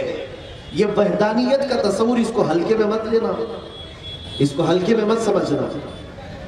محققین نے کہا ہے کہ جب بندے کے ذہن میں، انسان کے دماغ میں یہ بات آ جاتی ہے کہ اللہ ایک ہے تو اس کا ذہن ہمیشہ ایک رہتا ہے، اور جب وہ ایک سے زیادہ چیزوں کو اپنے ذہن میں ڈالتا ہے تو اس کا ذہن کبھی بھی دماغ سلامت نہیں رہتا۔ یہاں تک کہ وہ چاہے سائنٹسٹ بھی بن جائے بہت بڑا، لیکن جب دین کا معاملہ آ جائے تو کبھی وہ جانوروں کو خدا کہہ لے گا، کبھی آسمان کو، کبھی سورج کو، کبھی تاروں کو۔ وہ اسی کشمکش میں دھوکے کھاتا رہتا ہے، آخر میں کس کو طاقتور سمجھوں۔ اور اسلام نے یہ تمام بلاؤں سے ہمیں آزاد کیا، ہمارے ذہن کو وحدانیت، اللہ رب العزت کے ایک ہونے کا ایسا یقین دیا ہے کہ چاہے ہمارا غریب ہو یا امیر ہو، ہم اللہ کے ایک ہونے کا یقین رکھتے ہیں۔ اس کے علاوہ میرے عزیزو، مساوات، اسلام کا ایک کلچر یہ ہے کہ توازن ہے، اس کے اندر برابری ہے، ایکویلٹی ہے، کہ چاہے وہ افریقہ کا ہو، کہ امریکہ کا ہو، کہ عرب کا ہو، کہ ہند کا ہو، کہیں کا بھی رہنے والا ہو، اللہ نے ہم سب کی زبان قرآن کی عربی میں بنا دی ہے۔ ہم جہاں پر بھی ہو، نماز ہم اللہ اکبر سے شروع کرتے ہیں، السلام علیکم ورحمۃ اللہ سے ختم کرتے ہیں، چاہے ہماری زبانیں مختلف ہیں۔ تو یہ اسلام کا کلچر ہے جو پورے ورلڈ کے لیے آیا ہے، پوری دنیا کے لیے آیا ہے۔ کچھ کلچر ایسے ہیں جو کسی خاص علاقے کے لیے ہیں۔ عزیزان گرامی، میں یہ باتیں آپ کو اس لیے عرض کر رہا ہوں کہ تم ایک آفاقی دین کے ماننے والے ہو۔ صرف ممبئی کا ایک دھرم نہیں ہے یہ ہندوستان کا ایک مذہب نہیں ہے۔ اسلام ایک ایسا دین ہے جو آدم علیہ السلام کی یہاں پر دنیا میں تشریف آوری سے لے کر قیامت تک پھیلا ہوا دین ہے۔ یہ دین کسی ایک زمانے کے لیے نہیں۔ جو لوگ یہ سمجھتے ہیں کہ اسلام یہاں پر 1400 سال پہلے آیا ہے یا ہندوستان میں پہلی صدی ہجری میں آیا ہے، میں کہتا ہوں یہ اسلام جو شکل آپ دیکھ رہے ہیں یہ شریعت مصطفیٰ پہلی صدی ہجری میں آئی ہوگی، لیکن اسلام تو جس وقت آدم علیہ السلام زمین پر قدم رکھے اسی دن آ چکا تھا، اسی دن اسلام آیا ہے۔ تو اس کا مطلب یہ ہوا کہ دنیا کا سب سے قدیم مذہب اسلام ہے، اور انشاءاللہ العزیز قیامت تک قائم رہنے والا یہی دین اکمل ہے۔ جب ہم اتنے بڑے آفاقی دین اور اتنے بڑے پرانے مذہب کو جانتے اور پہچانتے اور مانتے ہیں، تو اس مذہب میں ہونے کے اعتبار سے ہماری کچھ ذمہ داریاں ہیں۔ آج نوجوان طبقہ ان ذمہ داریوں کو بھول چکا ہے۔ میرے عزیزو، ایک بات یاد رکھنا، کمپنی میں جب کوئی جاب کے لیے سیلیکٹ ہوتا ہے تو ہر ایک کی فیلڈ کے حساب سے اس کو ذمہ داریاں دی جاتی ہیں۔ اگر تمہیں صرف آفس بوائے کے طور پر لیا گیا ہے تو ہو سکتا ہے آفس کے کام آپ کو دیکھنے پڑے، اور اگر تھوڑی پوسٹ بڑھ جائے تو ہو سکتا ہے آپ کو کلرک کے کام دیے جائیں، یا اور بڑھ جائے تو آپ کو سپروائزر بنایا جائے، تھوڑی سی اور ذمہ داریاں ہو جائیں گی۔ لیکن جب آپ کو مینیجر بنایا جائے تو آپ کے ماتحت جتنے لوگ ہیں سب کا خیال کرنا ہوتا ہے۔ کمپنی کے آمد و رفت، اس کی آمدنی، اس کے اخراجات، بہت ساری چیزیں اسے دیکھنی پڑتی ہیں۔ جس کا سٹینڈرڈ جتنا بڑا ہوتا ہے اتنی اس کی ذمہ داریاں بڑی ہوتی ہیں۔ جو جس مقام پر پہنچتا ہے اس کی ذمہ داریاں ویسی ہوتی ہیں۔ میرے عزیزوں، تمہارا سٹینڈرڈ بہت بڑا ہے۔ قرآن میں اللہ نے فرمایا کنتم خیر امۃ اخرجت للناس، پوری دنیا میں جتنے انسان ہیں ان سب میں اللہ نے تمہیں خیر امت بنایا ہے، تمہیں خیر امت بنایا ہے، ایک عظیم پوسٹ دیا ہے، ایک بہت اعلیٰ مقام تمہیں دیا ہے، اور تمہیں اب نہ صرف اپنے گھر کی سوچنی ہے، نہ صرف اپنے اولاد کی، نہ صرف اپنے نفس کی، بلکہ اللہ تعالیٰ نے تمہیں ایک آفاقی دین دیا ہے۔ تو پوری کائنات میں جو کچھ بھی ہو رہا ہے ان سب کی خبر رکھنا یہ ہر مسلمان کی ذمہ داری ہے۔ اس لیے کہ کائنات، یہ پوری دنیا اللہ تعالیٰ نے آپ کے لیے بنائی ہے، آپ کے لیے بنائی ہے، اور آپ جہاں پر بھی زمین پر ہے اس کی اصلاح کی ذمہ داری آپ کی ہے۔ یہ نہیں سمجھو کہ میں میرے گھر کو سنبھال کر کے چلوں، میری ذمہ داری ختم ہو گئی۔ اسی لیے رسول کریم صلی اللہ تعالیٰ علیہ وسلم نے دین تو مکہ مکرمہ میں شروع فرمایا، دعوت دین کی۔ ہونا تو یہ چاہیے تھا کہ مکہ پورا صحیح ہو جائے، حضور پاک صلی اللہ تعالیٰ علیہ وسلم اسی وقت اپنے دین کی تبلیغ اور دعوت کو بند کر دیتے، ختم فرما دیتے۔ ایسا نہیں ہوا، بلکہ اللہ کے حبیب صلی اللہ تعالیٰ علیہ وسلم نے خطوط لکھے، خط لکھے، کبھی ایران کے بادشاہ کو، کبھی مصر کے بادشاہ کو، کبھی روم کے بادشاہ کو، کبھی یمن کے بادشاہ کو، سب کو خطوط لکھے، اور یہ ارشاد فرمایا اللہ تعالیٰ نے مجھے پوری روئے زمین کا رسول بنایا ہے، میں ہر زمین کے خطے کی اصلاح کے لیے آیا ہوں۔ ہر ایک کو اللہ کے نبی نے دعوت دی کہ نہیں دی؟ ہر ایک تک اصلاح کی کوشش فرمائی ہے، لیکن اس دعوت کو آج ہم گھیرتے جا رہے ہیں۔ آج ہماری دعوت اپنوں کے اندر محدود ہو کر رہ گئی۔ میں اسلامی تاریخ کے چند وہ نوجوانوں کو بتاؤں، اللہ اکبر، رسول کریم صلی اللہ تعالیٰ علیہ وسلم کی پرورش میں پلے ہوئے، آپ کی تربیت پائے ہوئے وہ صحابہ جن کی جوانی اتنی کہ ابھی شادی کی عمر ہے، لیکن انہوں نے وہ کردار ادا کیے۔ میرے عزیزوں، آج سب سے پہلی چیز یہ ہے، دوسرے جانے یا نہ جانے، پہلے آپ جانیں اسلامی تاریخ کو۔ میں آج اسلام کی تھوڑی سی تاریخ آپ کے سامنے رکھوں گا، پھر میں بچوں سے پوچھتا ہوں، جوانوں سے پوچھتا ہوں، اور بوڑھوں سے پوچھتا ہوں، تمہاری عمر کہاں چلی گئی؟ تم نے اس کائنات کے لیے کیا کیا ہے؟ جس جگہ پر تم ہو اس کے لیے تم نے کیا کیا ہے آج تک؟ ہو سکتا ہے آپ جواب نہیں کہیں میں نے گھر بنا لیا، گھر تو تم نے اپنے لیے بنایا ہے۔ ہو سکتا ہے تم یہ کہو کہ میں نے بہت اچھے قسم کے کھانے بنائے، وہ تم نے اپنے پیٹ کے لیے بنائے، لیکن اللہ کی اس پوری کائنات کے لیے تمہارا کوئی حصہ ہے اس میں؟ تم نے اپنے طور پر کوئی چیز اس میں پیش کی ہے؟ چلو پوری دنیا کے لیے نہیں، اپنے ملک کے لیے کیا پیش کیا ہے؟ یہ ہمارا عزیز وطن ہے ہندوستان، کیا اس میں ہمارا کوئی حصہ ہے کہ نہیں ہے؟ ہم تو تاریخ کو یاد کرتے ہیں، اسلامی نوجوان ایسے ایسے آئے ہیں جنہوں نے پوری کائنات میں ایسا حصہ رکھا ہے کہ آج تک دنیا انہی سے پانی پی رہی ہے، انہی کے علوم سے، ان کے دیے ہوئے طریقوں سے سیراب ہو رہی ہے۔ دنیا کوئی معلوم نہیں ہے۔ میں آج آپ کو بتا دوں، صرف ایک ٹاپک تھا جس کو میں نے پڑھا ہے، ماذا قدم المسلمون للعالم، پوری کائنات کے لیے مسلمانوں نے کیا کیا کیا ہے، اسلامی نوجوانوں نے کیا کیا دیا ہے۔ حیرت ہوگی آپ کو سن کر کے، آج یورپ کا کلچر پوری دنیا میں چھایا ہوا ہے، امریکہ آج سپر پاور کہلاتا ہے اور وہ ترقی یافتہ ممالک میں شمار کیا جاتا ہے۔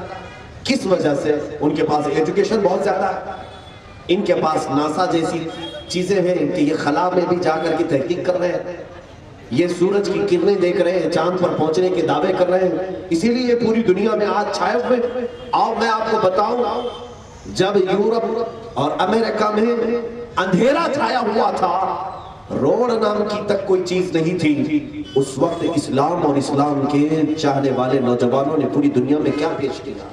سب سے پہلی چیز اگر میں بتاؤں آپ کو، تیسری صدی ہجری، یعنی تقریباً آج سے 1100 سال پہلے کی بات کر رہا ہوں، آج سے 1100 سال پہلے عرب کا ایک نوجوان اٹھتا ہے جس کو کحالی کہا جاتا ہے۔ کحالی یہ کون ہے؟ دنیا میں سب سے پہلے آنکھوں کا آپریشن کرنے کا طریقہ اس نے سکھایا ہے۔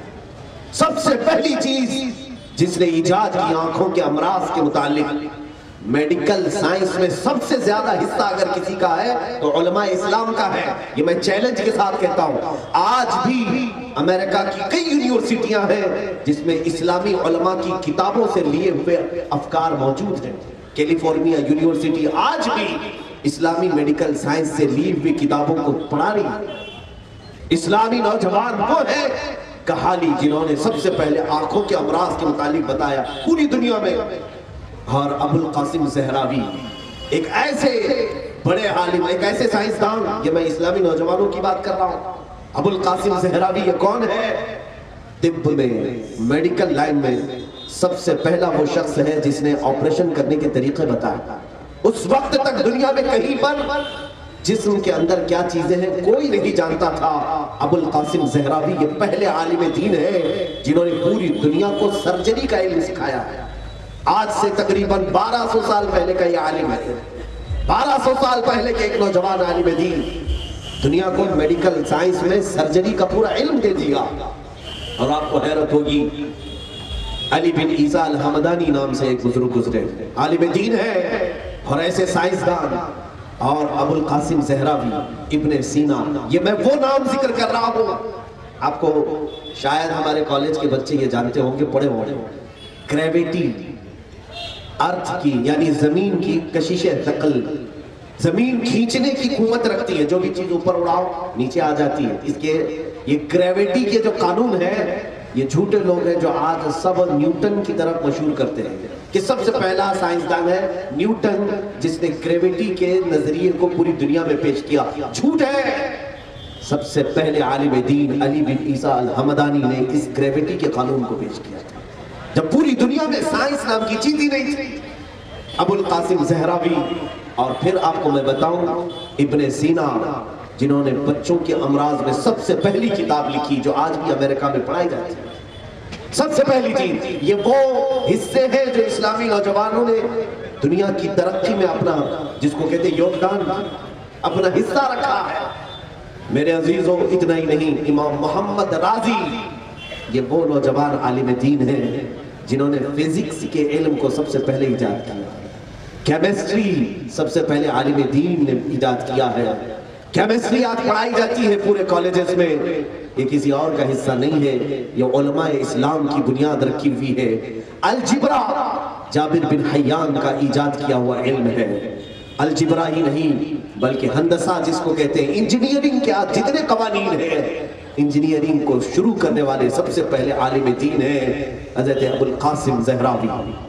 یہ وہ علماء کی بات میں کر رہا ہوں جنہوں نے پوری دنیا میں اپنے علوم سے لوگوں کو سیراب کیا اور آج تک دنیا انہی کی کتابوں سے اپنے نظریات کو قائم رکھی ہوئی۔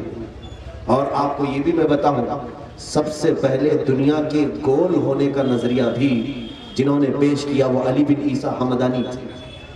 سب سے پہلے وہ عالم دین ہیں جنہوں نے دنیا کے گول ہونے کا نظریہ پیش کیا۔ آپ تو صرف نیوٹن کو جانتے ہیں، آئنسٹائن کو جانتے ہیں، بس انہی لوگوں کو کتابوں میں پڑھا ہے۔ یہی تو افسوس ہے، ہمارے بچے اسلامی تاریخ سے ناواقف ہیں، اسلامی تاریخ سے ناواقف ہیں۔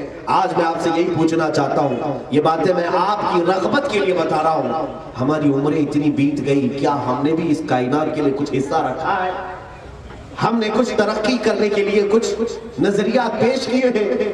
اور ہمیں فخر ہے ہندوستان میں بھی بابا میزائل عبدالکلام تھے، ایک مسلمان۔ میں چاہتا ہوں کہ اسی طرح سے نوجوانوں کی یہ ذمہ داریاں ہیں کہ وہ اللہ رب العزت کی روئے زمین پر بوجھ بن کر کے نہ رہے، بلکہ اس کائنات کی ترقی میں اپنا کچھ حصہ چھوڑ کر کے جائے۔ یہ وہ علماء ہیں جن کو تاریخ کبھی بھلا نہیں سکتی۔ ایک ہم ہیں کہ ہمارے مرنے کے بعد ہماری قبریں بھی مٹ جائیں گے، ہمارے نام بھی بجھ جائیں گے، پتہ نہیں کب آئے تھے اور کب چلے گئے، ہماری تاریخ ختم ہو جائے گی۔ آج نوجوان یہ چاہتا ہے کہ میرے دل کے اندر جو نفس کے انگارے ہیں میں خوب مزے لے لوں، میں اپنی جوانی کو عیش میں گزار لوں۔ کیا یہی طریقے ہیں جو اسلام نے پیش کیے ہیں ہمیں؟ آج کی رات تم دوسروں کو دیکھ کر کے متاثر نہ ہونا کہ آج پوری دنیا پارٹی منا رہی ہے اور میں یہاں کیا کر رہا ہوں۔ میرے عزیز، اللہ رب العزت نے تجھے جو اس کائنات میں بھیجا ہے بہت مختصر سی مدت کے لیے بھیجا ہے۔ تم یوں جوان ہوئے، یوں بوڑھے ہوئے اور یوں ہی چلے گئے، پتہ بھی نہیں چلے گا تم کب اس کائنات میں جوان ہوئے اور کب بڑھاپا آ گیا اور کب اس دنیا سے رخصت ہو گئے۔ پوچھ لو جو بوڑھے ہیں آج، یہ کل کے جوان تھے، اور جو آج جوان ہیں یہ کل کے بچپنے میں تھے، بچپنا تھا۔ یہ دنیا اتنی تیزی سے بھاگتی جا رہی ہے اور ہم اپنے راتوں کو اور اپنے دنوں کو عیاشیوں میں بتا رہے ہیں۔ آج مجھے افسوس ہے، اسلامی نوجوانوں کے کردار کے سلسلے میں اگر ہم سے سوال کیا جائے مجھے شرم آئے گی۔ میں افسوس کے ساتھ کہوں گا، ہاں میں نے ایک بات یہ پیش کی کہ اسلام کے وہ عظیم ہونہار نوجوان جو علماء اسلام تھے، جنہوں نے سب سے پہلے ہمیں دنیا پر حکومت کے سلیقے سکھائے۔ آپ کو معلوم نہیں، لے آؤٹ بنانے کے طریقے سب سے پہلے سیدنا عمر فاروق رضی اللہ تعالیٰ عنہ نے پیش کیے، بیت المال کا طریقہ سیدنا ابوبکر صدیق نے پیش کیا ہے، اور جنگی مہم اور جنگوں کے طور طریقے یہ اسلام کے دیے ہوئے ہیں۔ سیاست کرنا پورا اسلام کا طریقہ تھا، یہ گندی سیاست نہیں۔ پارلیمنٹ چلانے کے طریقے یہ اسلام کے دیے ہوئے ہیں، گھر کے بنانے کے طریقے اسلام کے دیے ہوئے ہیں، روڈ بنانے کے طریقے اسلام کے دیے ہوئے ہیں۔ مسلمانوں کا ایک دو حصہ نہیں ہے میرے عزیزوں کائنات میں۔ میں جانتا ہوں مصر میں نے دیکھا تھا، اٹلی کے، یورپ کے کچھ بادشاہ وہ ہیں جو اپنے بچوں کو اندلس میں جب مسلمانوں کی حکومت تھی، علماء ربانیین وہاں تھے، اپنے بچوں کو علماء اسلام کے پاس پڑھنے کے لیے بھیجتے تھے۔ کون؟ یورپ کے بادشاہ۔ اور جب ان کے بچے علماء اسلام سے پڑھ کر کے یورپ میں آتے تھے تو پورا یورپ ان کو دیکھنے کے لیے جمع ہوتا تھا، یورپ ان کو دیکھنے کے لیے جمع ہوتا تھا کہ یہ وہ لوگ ہیں جو عربوں سے سیکھ کر کے آئے ہوئے ہیں، عربوں سے پڑھ کر کے آئے ہوئے ہیں۔ میرے عزیزو، آج الٹا نہیں ہے، آج انگریز آئے تو ان کو دیکھنے کے لیے جمع ہو جاتے ہیں۔ آج ہم پوری طرح سے الٹ کیسے گئے؟ ہمارا حصہ کہاں چلا گیا؟ چلو آج اگر آپ یہ سمجھتے ہو کہ مولانا لوگ صرف مسجد کی بات کرتے ہیں، میں میرے عزیز آپ سے یہ گفتگو کر رہا ہوں، نمازیں عبادت اسلام کا ایک حصہ ہے، پورا اسلام نہیں۔ عبادت اسلام کا ایک حصہ ہے، پورا اسلام عبادت ہی نہیں ہے، یعنی نمازیں ہی پورا اسلام نہیں۔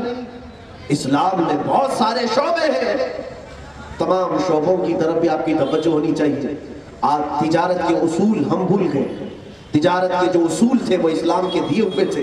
فقہ کی کتابیں آج بھی بھری ہوئی ہیں، تجارت کے اصول پورے علماء کو آج بھی پڑھائے جاتے ہیں۔ یہ افسوس کی بات ہے کہ علماء تجارت میں ایک بھی نہیں دکھتے، لیکن تجارت کے پورے مسائل پڑے ہوئے ہیں، خرید و فروخت کے مسائل، خیار عیب، خیار شر، یہ کتنے مسائل پڑے ہوئے علماء موجود ہیں، لیکن تجارت میں ان کا کوئی حصہ نہیں ہے۔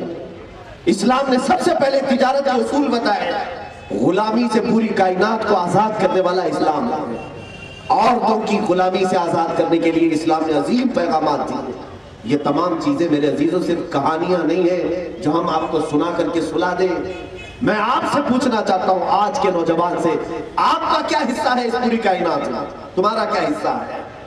افسوس ہوگا اگر میں یہ ساری تقریر کسی اور کے سامنے کروں کہ سب سے پہلے مجھے یاد ہے امام رازی بغداد کے ایک بڑے مشہور سائنسدان، عالم دین، ڈاکٹر بھی ہے، طبیب بھی ہے، بغداد میں ہاسپٹل بنانے کے لیے خلیفہ نے سب سے پہلے ہاسپٹل بھی اسلام کا دیا ہوا ہے طور طریقہ، پہلے لوگ گھروں سے علاج کراتے ہیں، ہاسپٹل بنانے کا ایک علم ہے، کہاں بننا چاہیے۔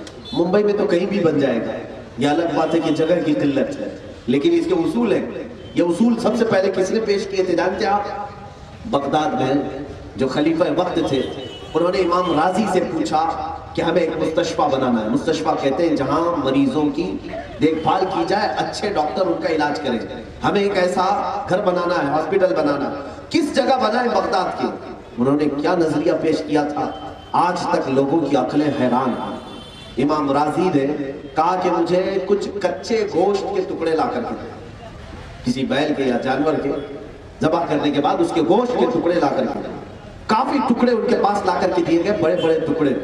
ہر ٹکڑے کو انہوں نے لکڑی میں پرو دیا اور کہا بغداد کے ہر محلے میں یہ لگا دیں, ایک ایک لکڑی, ہر محلے میں ایک ایک لکڑی جس کے اوپر گوشت لٹک رہا ہو, لگا دیا گیا. یہ کیا طریقہ ہے, کیوں گوشت لٹکا رہے ہیں؟ کسی کے سمجھ میں نہیں تھا.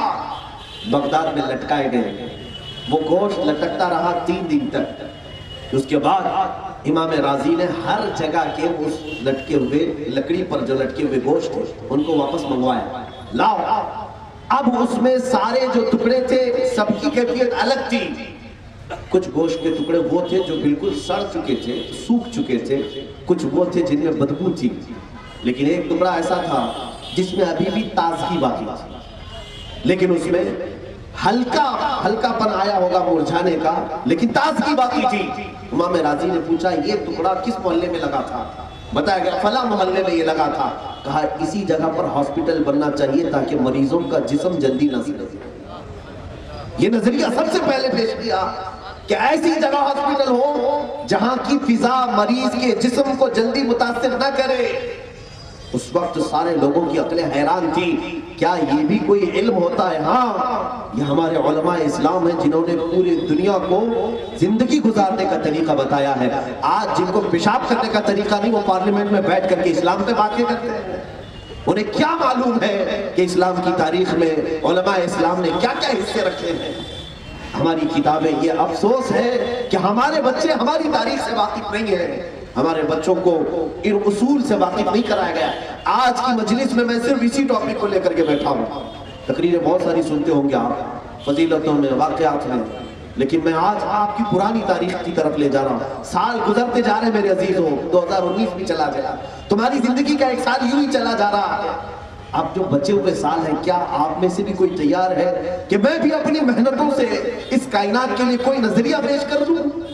ایسے بہت سارے بچے ہیں جو بچپن میں ایک اعلیٰ سوچ رکھتے ہیں اور وہ نئی نئی چیزیں ایجاد کرتے ہیں اور وہ تاریخ میں رقم ہو جاتی ہے, تاریخ میں رقم ہو جاتی ہے. بنو امیہ کی جب خلافت کا زمانہ تھا, آپ کو یہ بھی سن کر کے حیرت ہوگی, ایک ایسی چیز جو آج سب کے پاس ہے, آپ کے سب کے پاس ہے, اور اسی سے ہمارا دن رات معلوم پڑ رہا ہے, اسی سے ہمارے ساری چیزیں معلوم پڑ رہی, سب کے پاس ہے تقریباً. بنو امیہ کی جب خلافت تھی, ایک چھوٹا سا بچہ اس نے سب سے پہلے گھڑی بنانے کا طریقہ بتایا. یہ وقت معلوم کرنے کے طریقے نہیں تھے اس وقت. سورج دیکھ کر کے لوگ وقت طے کرتے تھے.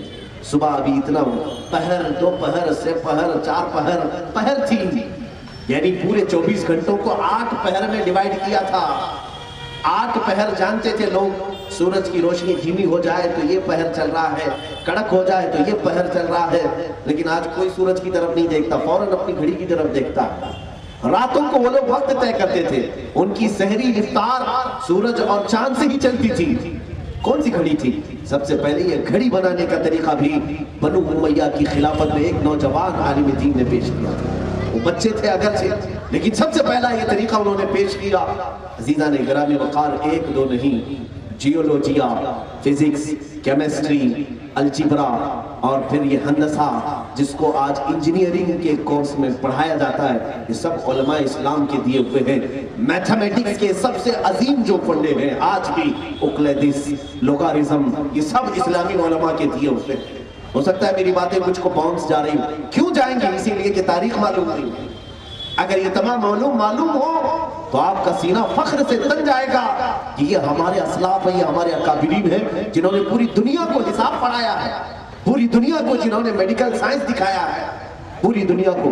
ایک عالم دین ہے شیخ ابن سینا, اور ان کا نام ہے علی بن عیسیٰ الحمدانی. ایک اور بزرگ ہے. کیمرے کے متعلق سب سے پہلے انہوں نے بتایا تھا کہ کچھ شعائیں ہوتی ہیں جو قید کرتی ہیں. ایکس رے کا علم یہ علماء اسلام کا دیا ہوا. کتنی باتیں میں پیش کروں, وقت کم ہے، کسی کو تفصیلات چاہیے تو انٹرنیٹ پر جا کر کے سرچ کرے میں جو بول رہا ہوں کیا یہ لفاظی ہے یا حقیقت ہے، ڈھونڈنا تمہیں پتہ چلے گا کہ یہ سارے علوم علماء اسلام کے دیے ہوئے ہیں۔ آج پوری دنیا ایکس رے پر چل رہی ہے، ہر چیز ایکس رے کے ذریعے سے معلومات کی جا رہی ہے کہ نہیں؟ یہ سارا علم علماء اسلام کا دیا ہوا ہے۔ تاریخ اس لیے بتانا ضروری ہے میرے عزیزوں تاکہ ہمارے نوجوانوں میں یہ بات نہ آ جائے کہ اسلام صرف جو ہے 11ویں کے پکانے کے کھچڑے اور نیاز میں ہی ختم ہو جاتا ہے۔ کوئی یہ نہ سمجھ لے کہ صرف شربت بانٹنے کا نام اسلام ہے، صرف ٹوپی پہننے کا نام اسلام ہے، صرف داڑھی رکھنے کا نام اسلام ہے۔ اسلام وہ ہے جو پوری کائنات کو زندگی گزارنے کا طریقہ دیتا ہے، چاہے وہ عرب ہو۔ افریقہ کی سرزمین پر جب صحابہ پہنچے تھے وہاں تو لوگوں کو کپڑے پہننے کا طریقہ بھی نہیں معلوم تھا، کپڑے بھی نہیں پہنتے تھے، پتوں سے اپنے جسموں کو چھپاتے تھے، وہ بھی صرف سطر جو جسم کا شرمگاہ کا حصہ ہے۔ کپڑے پہننے کے طور طریقے بھی اسلام نے افریقی لوگوں کو سکھایا ہے۔ اسلامی یہ علماء ہیں جنہوں نے پوری کائنات کو ڈھنگ دیا ہے، اصول دیا ہے۔ ہندوستان میں یہ جتنے ترقی کے راہ آج دیکھ رہے ہیں یہاں پر بھی میرے عزیزوں 700 سال تک علماء ربانیین رہے۔ ہر مغل بادشاہ ہو کہ کوئی بھی بادشاہ ہو لیکن بادشاہوں کے زمانے میں علماء ربانیین تھے، علماء اسلام تھے، انہوں نے تحقیقات پیش کی ہیں۔ آج بھی جو یہاں پر پرانے اینٹک چیزیں جو ہندوستان میں ہیں، جو پوری دنیا میں ہندوستان جس وجہ سے عجائبات میں مشہور ہے، تاج محل کی بنیادیں رکھنے والے اور اس کو جس انداز سے بنانے والے، اتنے 100 سال گزر گئے لیکن اس کے آج بھی بنانے کے طور طریقوں کو کاپی بھی نہیں کیا جا سکا۔ یہ وہ دور ہے جو اسلام کا روشن دور تھا اور علماء ربانیین نے ہر پیدا ہونے والے نوجوان کو علوم سکھائے تھے۔ یہاں آج حال یہ ہے کہ ہم اپنے بچوں کو آوارہ چھوڑتے ہیں۔ آج میں یہ اگر باتیں کسی اور کے سامنے کروں کہ یہ ہماری روشن تاریخ ہے تو وہ مجھ سے پلٹ کر کے یہ پوچھ سکتا ہے ہو کہ آپ کی روشن تاریخ، لیکن آج تو آپ کے نوجوان نشہ بیچنے میں سب سے زیادہ مشہور ہے۔ آج تو وہ مجھے پلٹ کر کے یہ کہے گا کہ اگر دنیا ہم سے پوچھتی ہے کہ کہاں نشہ ملتا ہے تو ہم ایڈریس آپ کے محلے کا دیتے ہیں، ہم آپ کے محلے میں بھیجتے ہیں۔ آپ کے نوجوان تو ان کاموں میں آج مشہور ہیں۔ میرے عزیزوں بہت عظیم تبدیلی ہمارے اندر آ گئی ہے، یعنی اتنی خطرناک تبدیلی، تھوڑا بہت بھی کمپیریزن میں ہم بیٹھ نہیں پاتے کہاں ہماری تاریخ اور کہاں آج کے دن جو ہماری حالتیں ہیں ایجوکیشن کے معاملات میں ہم سب کے استاد رہے ہیں، ہم سب کے استاد رہے ہیں۔ میرے عزیزوں آج علوم کی سب سے زیادہ کمی ہمارے اندر ہے۔ جانتے ہو آپ صحابہ کرام رضوان اللہ تعالیٰ علیہ مجمعین نے کتنے ایسے گرامر ہیں جو بنائے ہیں اور پوری دنیا کو گرامر کے طور طریقے سکھائے ہیں۔ جب بنو عباس اور بنو امیہ کے خلافتیں چلتی تھیں اسلام بہت ترقی کے راہ پر تھا۔ اب میں وہ نوجوانوں کی بات کروں جن کے بھی ماں باپ، ان کے بھی ماں باپ تھے، ان کے بھی بیوی بچے تھے، لیکن انہوں نے اپنی زندگی کو اسلام کے لیے وقف کیا تھا۔ آج میں آپ سے پوچھنا چاہتا ہوں ہمارے وہ بچے جو پوری رات بھر کسی کٹے پر گزار کر صبح چلے جاتے ہیں اور سورج نکلنے کے بعد دیر تک اپنے بستروں پر لیٹے رہتے ہیں، ایسا ان کی زندگی کے کتنے دن گزرتے چلے جائیں؟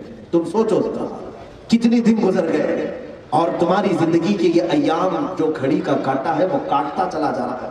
تم اگر یہ سوچتے ہو کہ کل میں صحیح ہو جاؤں گا، کل میں توبہ کر لوں گا، اس وقت تک جب کل آئے گا تم بوڑھے ہو چکے ہو گے، تمہارا جسم جواب دے چکا ہوگا، تم چاہ کر کے بھی کچھ نہیں کر سکو گے۔ اے میرے عظیم نوجوان، تم سپہ سالار بنائے گئے ہو، تم ایک عظیم قائد کی شکل میں دیکھے جانے والے تھے لیکن آج محکوم کی شکل ہو گئی ہے۔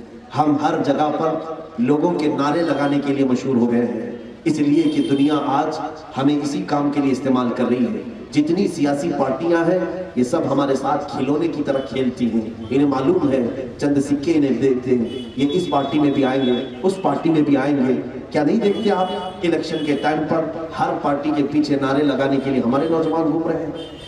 تم تو قائد تھے، تم تو رسول پاک صلی اللہ علیہ وسلم کا عظیم دین اپنے کندھوں پر اٹھائے ہوئے، تمہیں رب ذوالجلال نے قرآن جیسا عظیم تحفہ دیا ہے جو پوری کائنات میں کسی کے پاس نہیں ہے، کسی کے پاس نہیں، وہ کتاب تمہارے پاس ہے۔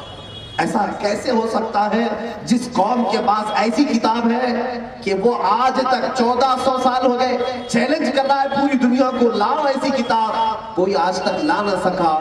تمہارے پاس اتنا عظیم تحفہ تھا لیکن تم غلام کیسے ہو دوسروں کے غلام کیسے بنے ہو؟ روٹی کپڑے اور قوت کے نام پر تم پتہ نہیں کتنے لوگوں کے ہاں کتوں کی طرح ان کی ہاں نگرانی پر رکھے جا رہے ہیں۔ میرے عزیزوں، معاف کرنا کہ میرے جملے اگر سخت ہوں، لیکن یہ حقیقت بات ہے، یہ حقیقی بات ہے۔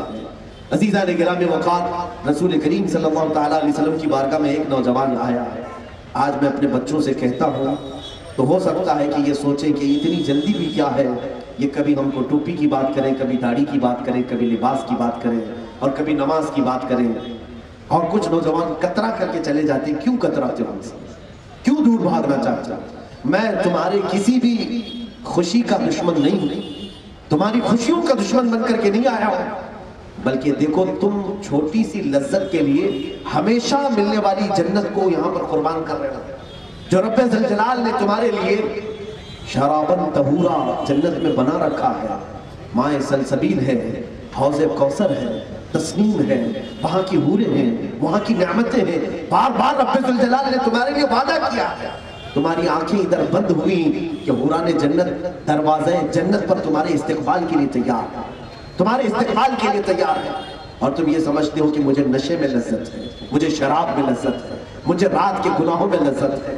یہ گناہ ایسے ہیں جو ایسے دھبے چھوڑ جائیں گے، ایسے دھبے چھوڑ جائیں گے کہ دنیا کی کسی صرف و صابن سے یہ دھلے نہیں جاتے، دھلے نہیں جاتے۔ ان دھبوں کے ساتھ اگر تم دنیا سے چلے گئے، نہ دنیا میں کوئی عزت کی نگاہ سے تمہیں دیکھا، اس لیے کہ ہم نے دیکھا ہے۔ میں ایک علاقے میں تھا، پولیس والے بات کر رہے تھے کہ ایک مخلوق ایسی ہے جس سے پولیس بھی ڈرتی ہے۔ کہا کون؟ کہا یہ نشہ خور لوگ۔ کہا ہم بھی انہیں نہیں پکڑتے، ہم بھی نہیں ان کو قید کرتے۔ کیوں؟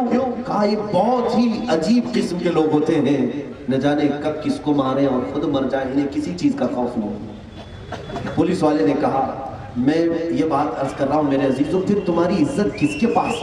نہ تمہارے ماں کے پاس، نہ تمہارے باپ کے پاس، نہ تم سے چھوٹے بچوں کے پاس، نہ دنیا کی کسی محلے میں تمہاری عزت۔ پھر کہاں ہے عزت؟ کیا تم سمجھتے ہو قبر میں تمہیں فرشتے عزت سے اٹھائیں گے؟ حدیث پاک میں ہے وہ منکر نکیر جس وقت قبر میں آئیں گے ان کی شکل ہی اتنی ہیبت ناک ہوگی، اتنی ہیبت ناک کہ ان کی شکل کو دیکھنا ہی ایک عذاب ہے۔ وہ اپنے دانتوں سے زمین کو چیرتے ہوئے آئیں گے، نیلی آنکھوں والے اور کالے چہرے والے جو تمہیں جھنجھوڑ کر کے کھینچ کر کے اٹھائیں گے۔ اگر فرشتوں کا ایک بھالا سینے پر پڑ گیا تو وہ مردہ 2 میل زمین میں اندر جاتا اور اسے پھر سے نکالا جاتا ہے۔ یہ عذاب قیامت تک ہوگا۔ کون سی عزت ہے تمہاری؟ کیا قیامت کے دن عزت ہوگی؟ اس کائنات میں اس طرح کی زندگی گزار کر گئے، لیکن جس دن اٹھائے گئے، اللہ اکبر، میرے آقا صلی اللہ علیہ وسلم فرماتے ہیں قیامت کے دن لوگ ننگے اٹھائے جائیں گے اور ان کے لباس پر کوئی کپڑا نہیں، جو ستر کی حفاظت نہیں کرتے تھے فرشتے آگ میں تپایا ہوا لوہا ان کی شرمگاہوں پہ مار رہے ہیں، ان کی شرمگاہوں پہ مار رہے ہیں۔ قیامت کا یہ منظر، پھر کہاں عزت ہے تمہاری؟ نہ دنیا میں، نہ قبر میں، نہ حشر میں۔ یہاں تک کہ ایک حدیث یہ بھی ملتی ہے کہ قیامت کے دن سیسا جانتے ہوں گے کہ جب اسے گرم کیا جاتا ہے تو یہ لاوے کی طرح ہوتا ہے، لوہے کی ایک قسم ہے سیسا، اس کو جب کھولایا جاتا ہے تو یہ لکوڈ بنتا ہے۔ قیامت کے دن یہ سیسا ابالا جا رہا ہوگا، آگ میں پکایا جا رہا ہوگا۔ پوچھا گیا کس کے لیے؟ کہا گیا کہ یہ ان کانوں میں ڈالا جائے گا جو گانے سننے کے بڑے مشتاق تھے، ان کو گرم سیسا ڈالا جائے گا جو دنیاوی لذتوں سے اپنے کانوں کو بھرتے تھے۔ میرے عزیزوں، پھر کون سی زندگی میں ہے تمہاری یہ عزت؟ ایک عزت میں آپ کو بتاؤں، اسلام کے اندر تم آئے ہو تو پورے داخل ہو جاؤ، پھر دیکھنا محلے کا ہر بچہ تمہاری عزت کرے گا۔ تمہاری ماں کی نگاہوں میں تمہاری عزت ہے، تمہارے باپ کی نگاہ میں تمہاری عزت ہے، تمہارے چھوٹوں کی نگاہ میں عزت ہے، بڑوں کی نگاہ میں عزت ہے۔ قبر میں جس وقت جاؤ گے، میرے آقا کا فرمان ہے، نکیرین سے میرے آقا فرمائیں گے اسے ذرا آہستہ جگانا، یہ میرا غلام، وہاں عزت ہے۔ قیامت کے دن اٹھایا جائے گا، اس کا نام پکارا جائے گا، فلاں بن فلاں آ جائے، رسول اللہ کے جھنڈے تلے اسے بلایا جائے گا، وہاں بھی عزت ہے۔ اور جب اس کا حساب ہو جائے گا، اللہ کی طرف سے اسے حکم ہوگا تو جا رہا ہے، دنیا میں اپنے آپ کو بچایا تھا، تجھے اختیار دیتا ہوں، جس پر تیری نظر پڑے اسے بھی اپنے ساتھ لے جا سکتا۔ قیامت کے دن یہ عزت ہے۔ میرے عزیزوں، ہمیں کون سی زندگی گزارنی چاہیے وہ آج ہی طے کر لو، آج ہی طے کر لو۔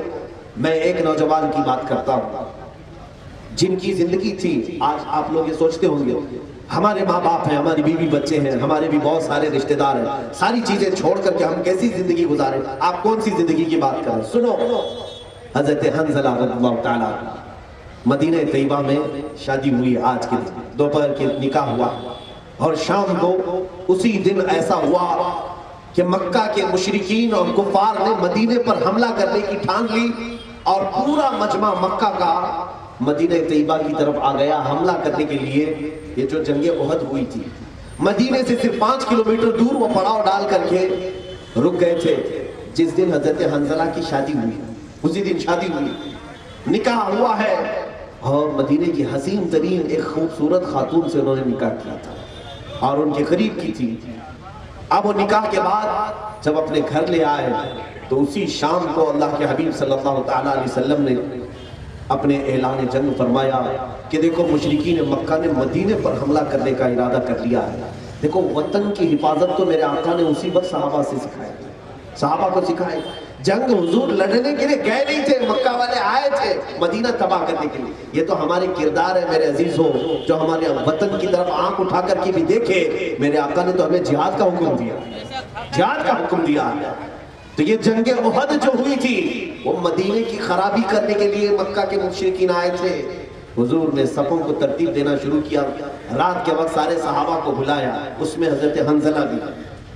جب گئے وہاں مشورے چل رہے تھے, میرے آقا صلی اللہ علیہ وسلم سے قریب جا کر حضرت حنظلہ کہتے ہیں یا رسول اللہ صلی اللہ علیہ وسلم, آج ہی میری شادی ہوئی, آج ہی میری دلہن گھر پہ آئی, اگر آپ اجازت دے دیں تو آج میری پہلی رات ہے, میں اپنی دلہن کے ساتھ منا لوں.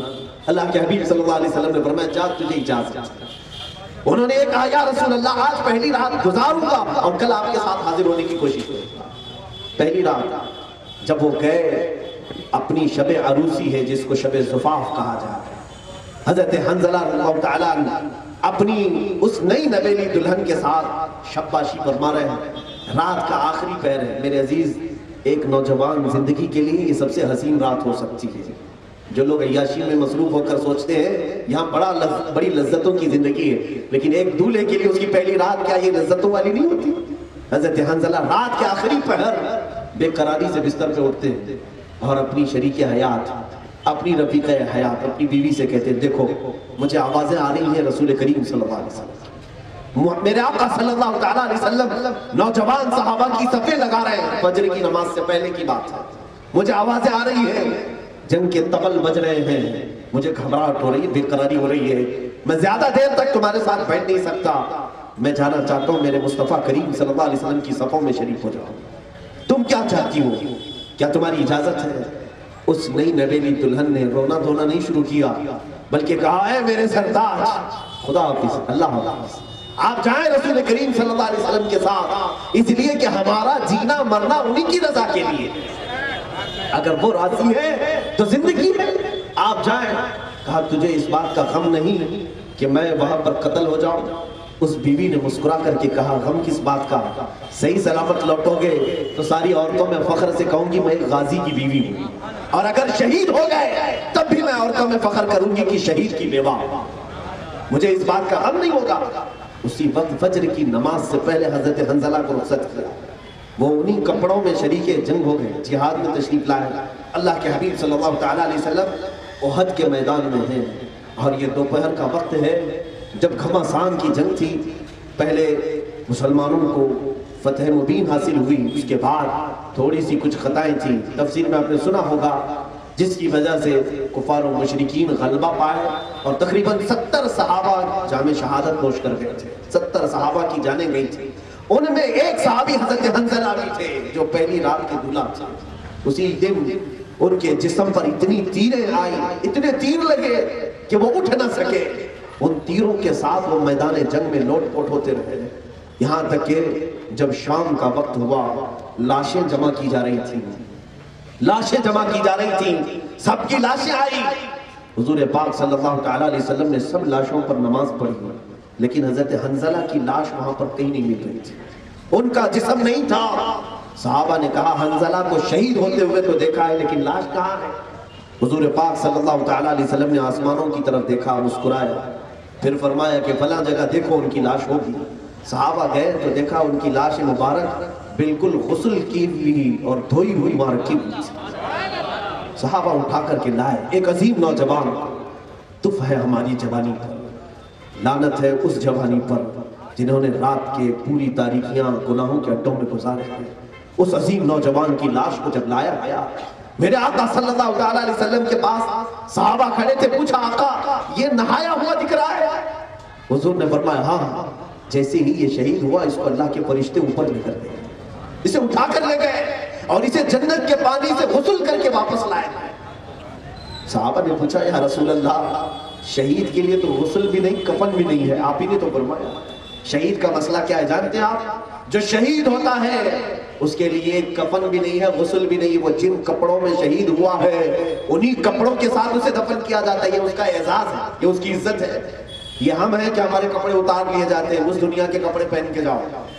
اس دنیا کے کپڑے نہیں، وہ قبر کی دنیا کے کپڑے الگ ہیں، نہا کر کے کفن پہن کے جاؤ، لیکن شہید کے لیے نہیں. اللہ نے اس کے لیے فرمایا ہے جو کپڑے تو وہاں پہنتا تھا وہی پہن کر میرے پاس آ جا، اس لیے کہ انہی کپڑوں میں وہ اللہ سے ملاقات کرنے کا.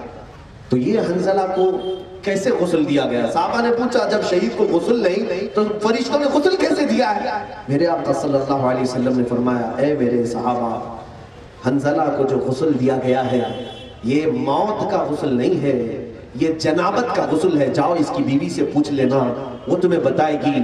ان کی بیوی سے پوچھا گیا تو کہا کہ یہ رات تو میرے ساتھ گزارے لیکن اتنی بے قراری تھی ان کی کہ ان کو نہانے کا تک وقت نہیں ملا اور شریک جہاد ہو گئے. سوچا کہ اس میں اگر وقت ضائع کروں تو کہیں رسول اللہ آگے نہ چلے جائیں، صحابہ کی صفیں مجھے چھوڑ کر نہ چلی جائیں. اسی حالت میں آئے اور شہید ہوئے، لیکن اللہ کے ملائکہ نے انہیں غسل جنابت عطا کیا ہے.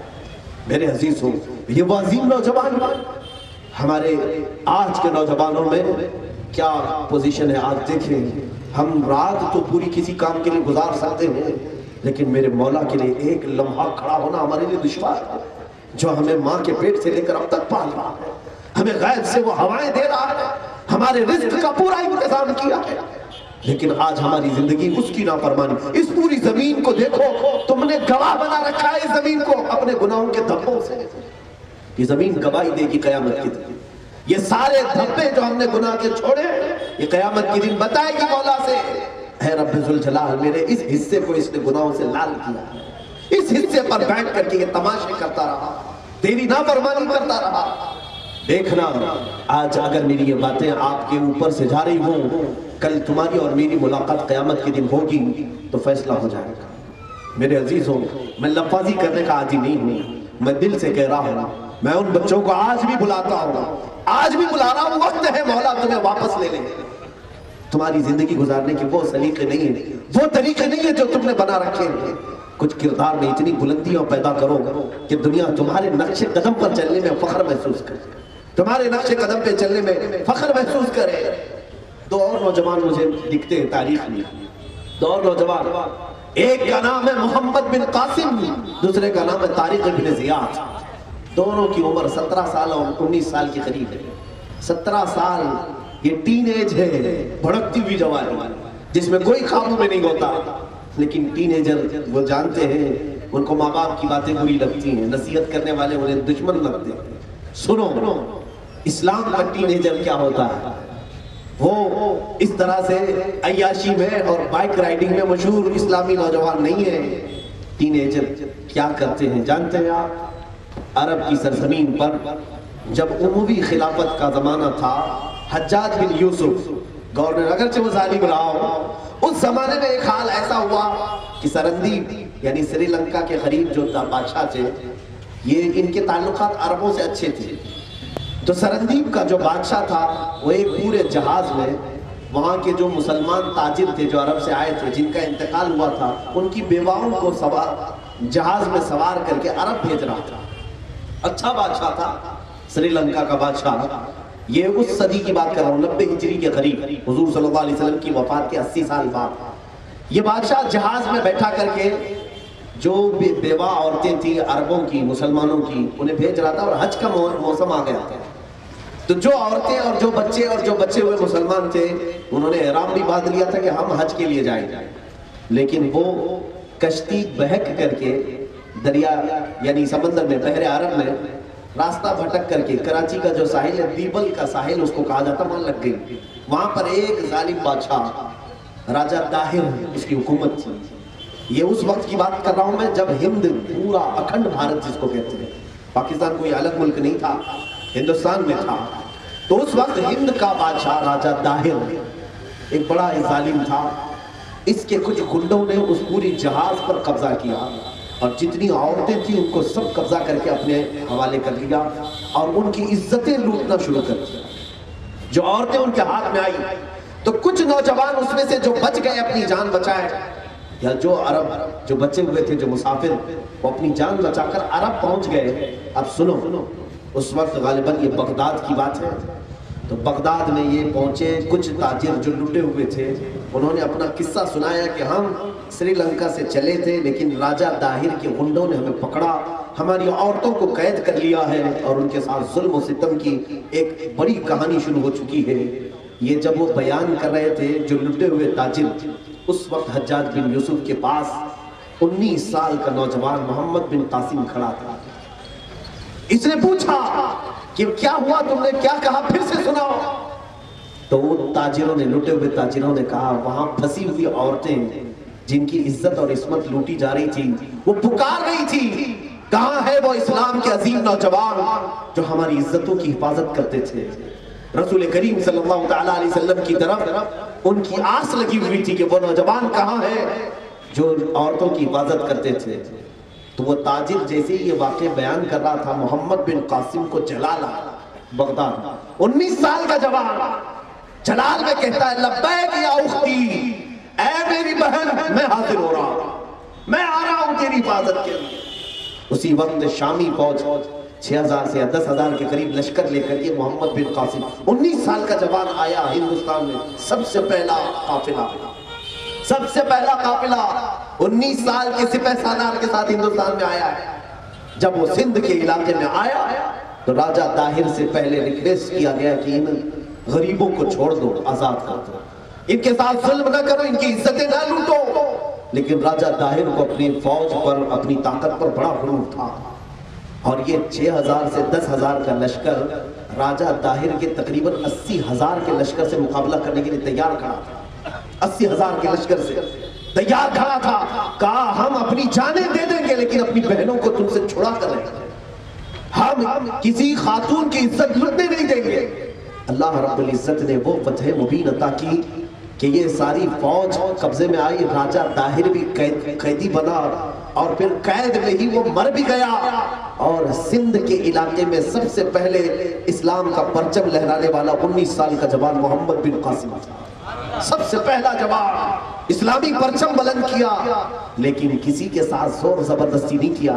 الہ آباد یونیورسٹی کے کئی پنڈت اور کئی ریسرچ اسکالر ہیں جو ہندو ہیں, انہوں نے تاریخ لکھی ہے کہ ہم نے ایسا کوئی فاتح نہیں دیکھا ہندوستان میں جس نے محمد بن قاسم کی طرح اخلاق پیش کی. یہ ہم نے کہہ رہے ہیں, ہندوؤں نے لکھا ہے, ہندوؤں نے اپنی کتابوں میں لکھا ہے. 19 سال کا یہ سپہ سالار پورے ہندوستان میں اعلان کر رہا تھا کہ جس کو جس دین میں رہنا ہے وہ خوشی سے رہے, جس کو مندر میں جانا ہے وہ مندر میں جائے, جس کو مسجد میں آنا ہے وہ مسجد میں اللہ کے حضور آئے. اور محمد بن قاسم نے ایسے اخلاق پیش کیے تھے کہ واپس جب محمد بن قاسم صرف 1-2 سال کے بعد عرب واپس گئے تو پورا ہندوستان ان کی موت پر رو رہا تھا. اس علاقے کے پورے ہندو رو رہے تھے کہ ہم نے ایسا فرشتہ صفت انسان نہیں دیکھا جو پوری عورتوں کی عزت کے لیے اکیلا کھڑا ہوتا تھا. محمد بن قاسم کی وفات صرف 20 یا 21 سال کی عمر میں ہو گئی تھی. 21 سال کی عمر میں اتنا عظیم کارنامہ. آج تم جو کلمہ پڑھ رہے ہو یہ انہی نوجوانوں کا دین ہے میرے عزیزوں. یہ اسلام کا پرچم انہوں نے بلند کیا تھا.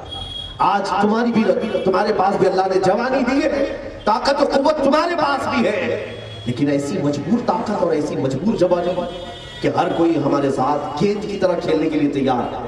ایک ہے طارق بن زیاد, راجہ روڈرک کے نام سے. یہ اسپین کا بادشاہ تھا, اندلس اس وقت نام تھا. اس بادشاہ, یہ عیسائی بادشاہ تھا روڈرک کے نام سے. طارق بن زیاد یہ بھی 21 سال کا جوان ہے. یہ بھی اسی خاطر عرب سے سب سے پہلے سمندر کا سفر پار کر کے جانے والے بحری بیڑے میں یہ لوگوں کا عظیم نام آتا ہے، طارق بن زیاد۔ جس وقت اسپین میں پہنچے ان کے ساتھ صرف 12,000 کا لشکر تھا، اور آتے ساتھ ہی سمندر سے سفر کر کے آئے ہیں، اسپین میں اترے۔ عرب کہاں ہے؟ یورپ کہاں ہے؟ اسپین یورپ کا ملک ہے، یورپ میں آتا ہے، اور وہ عربی لوگ تھے، سب سے پہلے سمندر کا سفر طے کر کے آئے۔ اور جیسے ہی ساحل پر پہنچے، اندلس کے ساحل پر، طارق بن زیاد نے کہا جتنی کشتیوں میں ہم بیٹھ کر کے آئے ہیں سائڈ لگاؤ، سب پر تیل چھڑکا اور آگ لگا دی۔ ساری کشتیوں کو آگ لگایا۔ فوجی پوچھ رہے تھے یہ کشتیاں کیا کی ہیں تمہاری، کیوں ان کو جلا رہے ہو؟ کہا اس لیے کہ ہمارے پاس صرف دو ہی آپشن ہے، یا تو شہادت ہے یا تو فتح عظیم۔ واپس جانے کا آپشن رکھو ہی مت کہ ہم نے کشتیاں جلا دی، کوئی واپس جانے کا سوچے ہی مت۔ یہ عظیم ہمتیں لے کر کے وہ نوجوان چلے تھے اور پوری دنیا کو عدل و انصاف کا سبق بھی سکھایا تھا۔ راجہ راڈر جس نے ایک عورت کو اپنے حرم میں رکھ کر کے اس کی عزت لوٹی تھی، اسے قید کیا۔ 8 دن کی مشقتوں کے بعد طارق بن زیاد کو فتح ملی تھی۔ کتنی فوج کے ساتھ مقابلہ کیا تھا جانتے؟ طارق بن زیاد کے پاس 12,000 آرمی تھی اور راجہ راڈر کے پاس 1,00,000 کی آرمی تھی، اور مقابلہ کرنے والے یہ نوجوان کبھی ہمت پست نہیں۔ ان کا یقین تھا اللہ ہمارے ساتھ، اللہ ہمارے ساتھ ہے۔ عزیزان گرامی وقار، وہ توکل میں آج ہمارے دلوں میں بھرنا چاہتا ہوں۔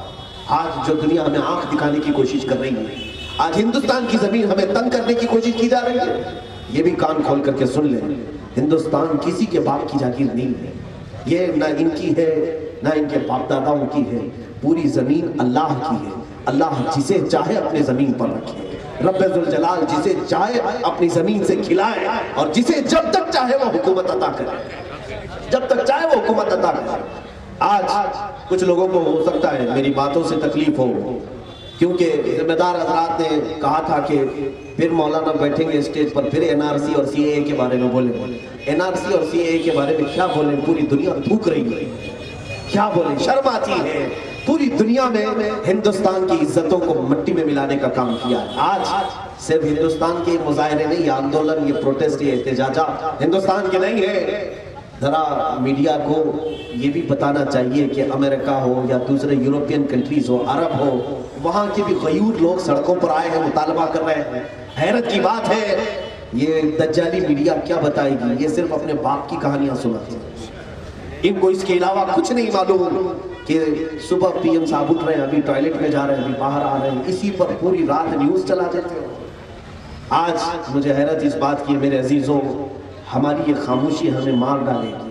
میں آپ سے کہوں گا جینا ہو اس کائنات میں، ایک مثال کے ذریعے سے میں آپ کو بتاتا ہوں۔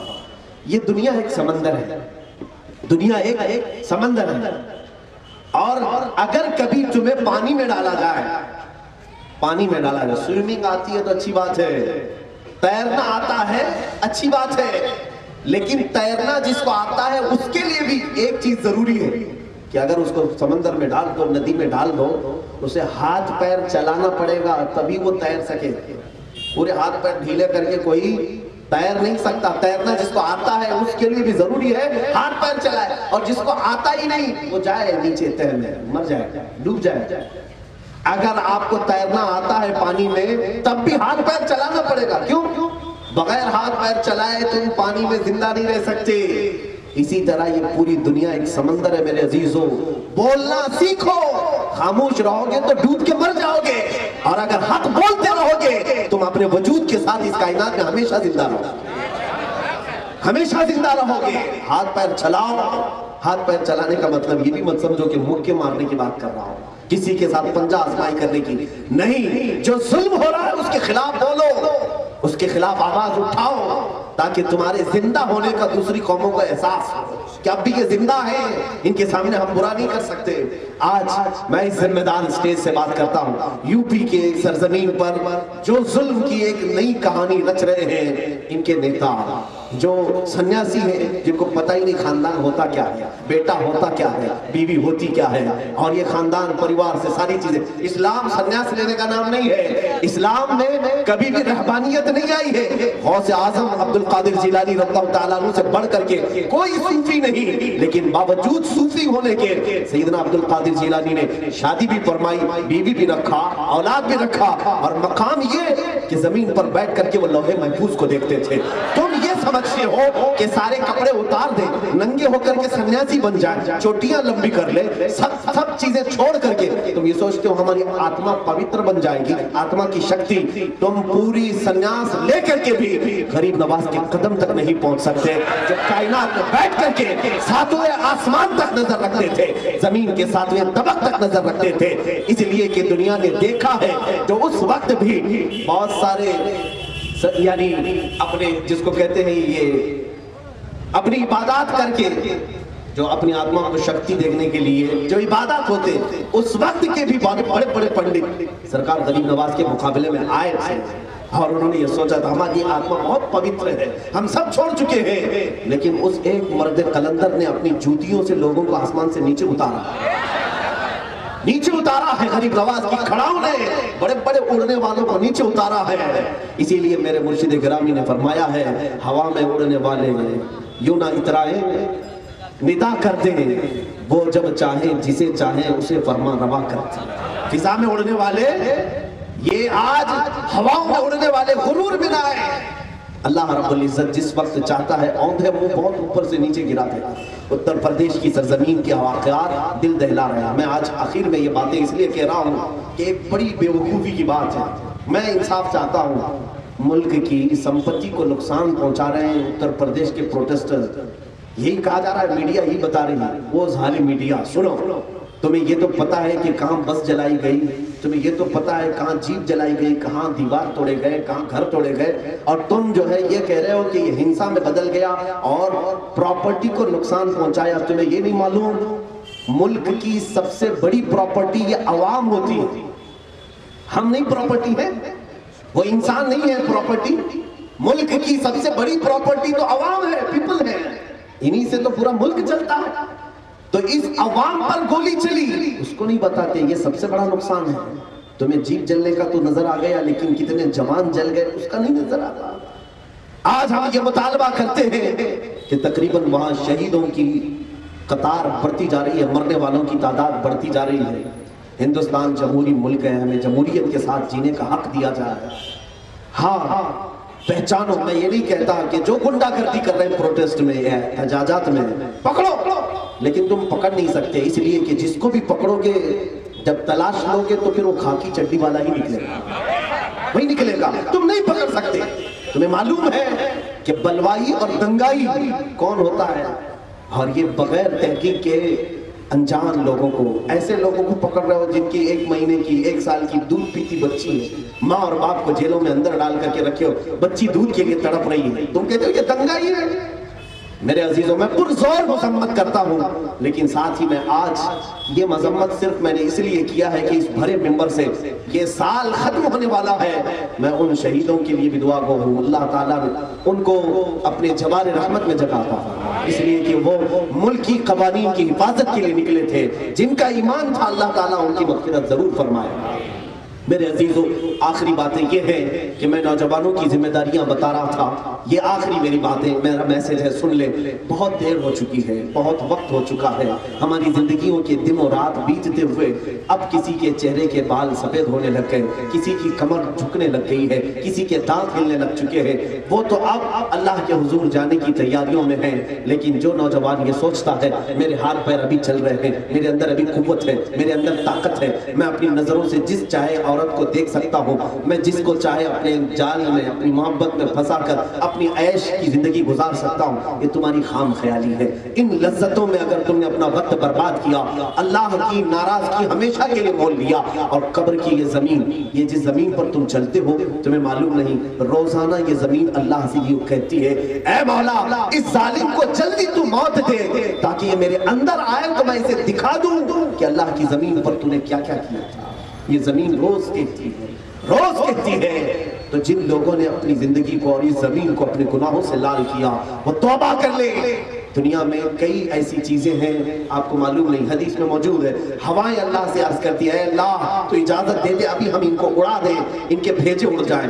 سمندر دعا کرتا ہے اے کریم اے اللہ تو مجھے اجازت دے دے میں باہر نکل کر کے آؤں، ان کو تباہ کر دوں گا جو شہر کو رنگ رلیوں میں لال کیے ہوئے ہیں، لیکن وہ قادر مطلق ہے، وہ میرا مہربان مولا ہے۔ ان پوری طاقتوں سے کہتا ہے، فرماتا ہے اے سمندر واپس پلٹ جا، خاموش ہو جاؤ، اے ہواؤ نرم ہو جاؤ، مت میرے بندوں کو ہلاک کرو، اس لیے کہ میں ان کے توبہ کا انتظار کر رہا ہوں، میں ان کے پلٹ آنے کا انتظار کر رہا ہوں۔ وہ رب کائنات تمہارے انتظار میں ہے، تم کب پلٹو گے، تم کس وقت پلٹو گے؟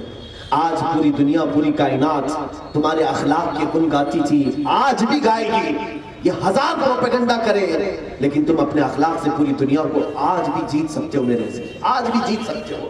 ایک نوجوان کو انقلاب پیدا کرے، مجھے وہ افغانستان کے اس عظیم نوجوان کی بات یاد آتی ہے، ایک امریکن رپورٹر جو صحافی تھی اخبار کی، وہ میڈیا رپورٹر ہے افغانستان میں، وہ رپورٹنگ کے لیے گئی ہوئی تھی، اس نے آرٹیکل لکھا ہے، امریکن لیڈی ہے، جب طالبان کے ساتھ جنگ چل رہی تھی نیٹو افواج کی، وہ کہتی ہے کہ میں جب افغان میں تھی ایک وقت ایسا آیا جنگ کے حالات کی میں رپورٹنگ کرتی تھی، جوان عورت ہے، ایک علاقے میں گئی تو میں نے دیکھا کہ یہاں پر ہمارے ہی ملک کے فوجی، ہو سکتا ہے نیٹو افواج میں یورپین فوجی بھی تھے، انگلینڈ کے بھی تھے، برٹش تھے، تو کچھ فوجی اس کو گرفتار کر لی، اس عورت، اندھیرا تھا راستے میں، اور فوجیوں کو مہینوں جو باہر رکھا جاتا ہے ان کی شہوانی خواہشیں بڑھ جاتی ہیں، تو انہوں نے میرے ساتھ دست درازی کی، میرے کپڑے اتارنا شروع کیا ایک تاریک جھاڑیوں میں، تو اسی وقت اچانک ایک نوجوان آیا، یا ایک یا دو نوجوان ادھر سے گزر رہے تھے، مسجد میں اذان ہو رہی تھی اور یہ کوئی مسلم نوجوان تھا، انہوں نے جھاڑیوں میں میری شور سنی تو وہ دوڑ کر کے آیا، اور جیسے ہی وہ آئے ایسا تیز حملہ کیا کہ یہ فوجی ادھر سے بھاگ گئے، کیونکہ وہ غلط کام کر رہے تھے اس لیے منہ چھپا کر بھاگ گئے۔ یہ عورت کہتی ہے کہ یہ دو نوجوان مجھے اٹھا کر کے لائے اور لے کر کے گئے، ایک کمرے میں بند کر دیا، مجھ سے پوچھا کہاں کی ہو کیا ہے، میں نے بتایا میں امریکہ کی ہوں، رپورٹر ہوں، میڈیا کی ایک صحافی، تو اس کو بند کر دیا۔ اب یہ خاتون کہتی ہے وہ فوجی تو ٹھیک تھے لیکن یہ مسلمان تو اور بھی خطرناک ہوتے ہیں، ان کے ہاتھوں میں پھنس گئی، کیونکہ ہر ایک کے دماغ میں یہی پھنسا ہوا ہے، دنیا نے پورا ایک پروپیگنڈا پھیلا ہوا ہے کہ مسلمان قاتل ہوتے ہیں، یہ عزتوں کو لوٹ لیتے ہیں، یہ بدنگاہی کرتے ہیں، معاذ اللہ۔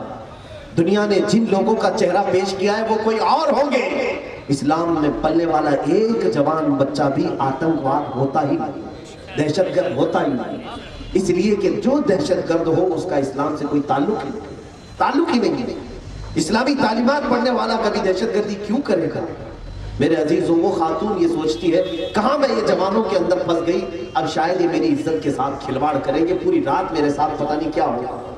وہ کہتی ہے میں اسی ڈر کے مارے سہم کر کے اپنے کمرے میں رات بتا رہی تھی، اچانک دروازہ کھلا، تھوڑا سا دروازہ کھلا، ایک جوان نے مجھے کپڑے اندر دیے، نئے کپڑے تھے، کپڑے آ گئے، میرے کپڑے سب جگہ جگہ سے پھٹے ہوئے تھے، میرا جسم دکھ رہا تھا، میں نے کپڑے تبدیل کر لیے، پھر تھوڑی دیر کے بعد دروازہ کھلا، کھانے کا برتن آیا، کھانا پیش کیا، میں بھوکی تھی، کھانا کھا لیا، میں نے سوچا پتہ نہیں یہ کیا میرے ساتھ کرنے جا رہے ہیں، اچھے کپڑے بھی دے دیا، کھانا بھی کھلایا، رات پوری گزر گئی، کوئی نہیں آیا، باہر سے دروازہ بند تھا، صبح ہوئی، دوسرا دن آیا، برابر وقت پہ کھانا آ رہا ہے لیکن ایک جوان بھی اندر نہیں آ رہا، کوئی اس میں سے دو نوجوانوں میں سے ایک بھی کمرے کے اندر نہیں آیا، اور انہوں نے کھانا بھی دیا، کپڑے بھی دیے۔ دوپہر کے وقت جو ہے دروازہ کھٹکھٹانے کی آواز آئی، میں نے دروازہ کھولا تو دیکھا کہ ہمارے ایمبیسی کے کچھ لوگ تھے اور یہ دو نوجوان بھی ساتھ میں تھے، دو نوجوان ایمبیسی سفارت خانے سے کچھ ذمہ دار لوگوں کو لے کر کے آئے تھے، وہ آئے اور انہوں نے کہا چلیے محترمہ ہمارے ساتھ چلیے، آپ کے ساتھ کیا ہوا، ہمیں رپورٹ کر دیجیے۔ یہ خاتون کہتی ہے میں گئی ایمبیسی میں، ساری رپورٹنگ کی، میرے ساتھ بلااتکار کی کوشش کی دو نوجوان فوجیوں نے، اب وہ کون سے ملک کے فوجی ہیں مجھے معلوم نہیں، اندھیرا تھا، لیکن ان دو جوانوں نے میری عزت کی حفاظت کی، انہوں نے مجھے بچایا، اور اس ایمبیسی والے نے یہ کہا کہ آپ کو معلوم نہیں یہ کل رات سے ہی ہمارے ایمبیسی میں تعلق قائم کیے ہوئے ہیں اور آج آ کر کے ہم سے یہ ریکویسٹ کر رہے ہیں کہ جب تک تو اپنے وطن نہیں پہنچ جاتی اس وقت تک یہ یہیں کھڑے رہے۔ انہوں نے یہاں تک کہا، وہ خاتون کہتی ہے میری آنکھوں میں آنسو آتے ہیں، کوئی ایسا بھی ہوتا ہے جو کسی عورت کی عزت کی حفاظت کے لیے اس قدر متاثر ہو کر کے کھڑا، اتنا حساس ہو؟ وہ خاتون کہتی ہے میں نے تھینکس کیا، شکریہ ادا کیا، وہ چلے گئے نوجوان باہر۔ اس کے بعد اس سفارت خانے والوں نے اس خاتون کو اپنے ملک بھیج دیا، امریکہ۔ وہ پہنچنے کے بعد رپورٹ کرتی ہے ان نوجوانوں کے متعلق، اس نے اپنا سلام بھیجا، بڑی خوشیاں، کچھ تحفے دینے کی بات کی، ان نوجوانوں نے ایک پیسہ بھی اس سے ایکسیپٹ نہیں کیا، لیا نہیں۔ سنیے اب بات، اس نے ایک آرٹیکل لکھا، جب میں مصر میں تھا دیکھا تھا، اس خاتون نے یہ لکھا کہ میں آج علل اعلان کہتی ہوں کہ اگر کہیں عورتوں کی عزت کی حفاظت ہے تو وہ اسلام ہے، اور میں بڑی خوشی کے ساتھ اسلام قبول کرنے پر فخر محسوس کرتی ہوں۔ اس خاتون نے اسلام کی آغوش میں پناہ لی، اسلام قبول کیا۔ اب مجھے یہ نہیں معلوم کہ وہ آج تک ہے کہ نہیں ہے، شاید کافی دنوں پہلے کی خبر ہے، لیکن اس واقعے نے مجھے جھنجھوڑ دیا تھا کہ یہ ہے وہ رسول اللہ کے نوجوان جنہوں نے پوری کائنات کی عزتوں کی حفاظت کا صحرا اپنے سروں پر سجایا۔ آج بھی دنیا، یہ میڈیا ہزار تمہارے بارے میں بکواس کرے، کچھ بھی کہے، یہ سوئی کو جو ہے ہاتھی بنا کر کے پیش کرے، لیکن دنیا کی آنکھیں اب بھی کھلی ہوئی ہیں، تم اپنے اخلاق سے ثابت کر سکتے ہو، آج بھی تم اپنے اخلاق سے بتا سکتے ہو۔ یا آج کیوں ایسا ہے کہ ہمارے نوجوان نکڑوں پر کھڑے ہیں تو ہماری عورتوں کے لیے گزرنا مشکل ہو جاتا ہو؟ تم میں سے کوئی نوجوان کی ذمہ داری کیوں نہیں لیتا کہ اگر میں کسی عورت پر بد نگاہی کرتا ہوں تو خامخواہ کیوں میں ایسی بات کروں جو میں میری ماں کے ساتھ نہیں پسند کرتا؟ کیا آپ اپنی ماں کے ساتھ یہ پسند کرتے ہو کہ کوئی دوسرا تمہاری ماں کی طرف بد نگاہی کرے، بری نظر سے دیکھے؟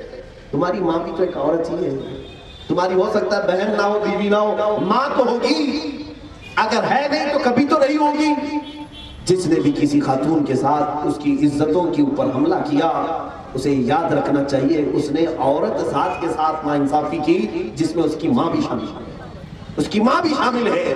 میرے عزیزوں، یہ میرا آج کا میسج تھا۔ میں آج آپ سب سے یہی گزارش کروں گا، آج کی رات دنیا شراب میں لت اور دھت پڑی رہتی ہے، آج سڑکوں کے کنارے بڑے بڑے امیروں کو پڑے ہوئے دیکھا ہے، آج کی رات لوگوں کو پورا پیسہ لٹاتے ہوئے، پٹاخے اڑاتے ہوئے، شراب میں نہاتے ہوئے۔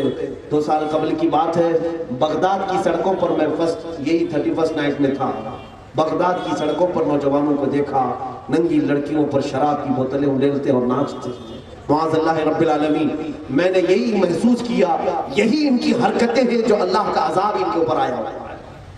آج بھی وہ جینے کے لیے بہت جوجھ رہے ہیں، لیکن ان گناہوں سے وہ توبہ نہیں کر پا رہے ہیں۔ میرے عزیزوں، اگر آج کے آپ کہاں اتنا خراب ماحول نہیں ہے تو بچ جاؤ۔ میں نے کل ہی ایک اخبار کے رپورٹر سے یہ کہا تھا، ہم 31 نائٹ سے اس لیے مناتے ہیں کہ ہمارے محلے کے نوجوان آج کی رات یہ وعدہ کرتے ہیں، یہ عہد کرتے ہیں کہ آج سال کا آخری دن ہے، سال کا آخری پہر ہے، یہ رات ہے، ہم یہ نہیں چاہتے کہ یہ سال ہمارا گناہوں پر ختم ہو جائے، ہم یہ چاہتے ہیں کہ آج کا یہ آخری لمحہ اللہ کے ذکر پر ختم ہو جائے، ہم یہ چاہتے ہیں۔ میں نے وہ اخبار کے نمائندے سے یہ کہا تھا، ہمارے محلے کے نوجوان یہ وعدہ کرتے ہیں، عہد کرتے ہیں کہ نہ ہم عیاشی کریں گے، نہ اور کسی کو عیاشی کرنے دیں گے، نہ ہم گناہ کریں گے، نہ کسی اور کو گناہ کی طرف جانے دیں گے۔ آج یہ ہم عہد کرتے ہیں کسی کی زندگی میں خلل اندازی نہیں کریں گے۔ آج ہم یہ عہد کرتے ہیں کہ ہم اپنی نگاہوں کی آج رات حفاظت کریں گے، اس لیے کہ وہ مولا مجھے رات میں بھی دیکھ رہا ہے اور دن میں بھی دیکھ رہا ہے۔ عزیزان گرامی وقار، میں نے آج آپ سب سے یہ جو بھی باتیں کی ہیں، اللہ ہمیں کامیابی اس میں عطا کرے کہ ہمارے گھر کا ہر بچہ پوری کائنات کی ترقی کے لیے اپنے حصے پیش کرے۔ ہمارے اندر آج بھی علی بن عیسیٰ الحمدانی جیسے عظیم سائنسدان پیدا ہو، ابو القاسم زہراوی پیدا ہو، ابن سینا پیدا ہو، ابو علی سینا پیدا ہو، امام محمد رازی پیدا ہو، ابن حیثم پیدا ہو، عمر فاروق پیدا ہو، صدیق اکبر پیدا ہو، ان کے نقش جمیل پیدا ہو۔ ظاہر سی بات ہے وہ شخصیتیں تو نہ آ سکیں گی، لیکن ان کا عکس پیدا ہو سکتا ہے، ان کی شبہ لے کر کے اخلاق میں کوئی آ سکتا ہے۔ اے میرے عزیز نوجوانوں، اے میرے حاضرین محترم، آج کی رات ہم ذکر کے لیے اپنی مسجد میں جمع ہوتے ہیں، جیسے پچھلے سال بھی جمع ہوئے تھے۔ رات کو ہم ذکر الہی میں گزارتے ہیں، گھنٹہ 1.5 گھنٹے کی بات ہے۔ میں جوانوں سے آج پھر سے گزارش کروں گا کہ رات کو آ جاؤ، آج ہم رات کو گزارتے ہیں ذکر میں۔ اس کا فائدہ یہ ہوگا، میرا مولا بہت غیرت مند ہے، بہت غیور ہے کہ جس نے سال کے آخری لمحے کو اس کے ذکر میں گزارا، جب ہماری زندگی کا آخری دن آئے گا وہ مولا ہماری زبانوں پر خود ہی ذکر جاری کر دے گا، وہ ذکر جاری کرے گا، وہ ارشاد فرمائے گا میرا یہ وہ بندہ ہے جب اس کی زندگی کا 1 سال ختم ہونے والا ہوتا تو سال کی آخری رات پر یہ میرے ذکر میں مصروف ہوتا تھا۔ اے فرشتوں، جب اس کی زندگی کی آخری رات آئی ہے اسے تنہا نہ چھوڑو، اگرچہ پورا جسم اس کا فالج میں آ گیا ہو لیکن اس کے دل میں میرا ذکر جاری کرو۔ یقین جانو جنہوں نے اس سال کی آخری لمحات کو اللہ کے ذکر میں گزارا، میرا یہ یقین کہتا ہے جب دنیا کی تمہاری آخری رات آئے گی، جب زندگی کی آخری رات آئے گی، مولا تمہیں شراب کی حالت میں نہیں اٹھائے گا، مولا تمہیں نشے کی حالت میں نہیں اٹھائے گا، تمہیں ننگا نہیں اٹھائے گا۔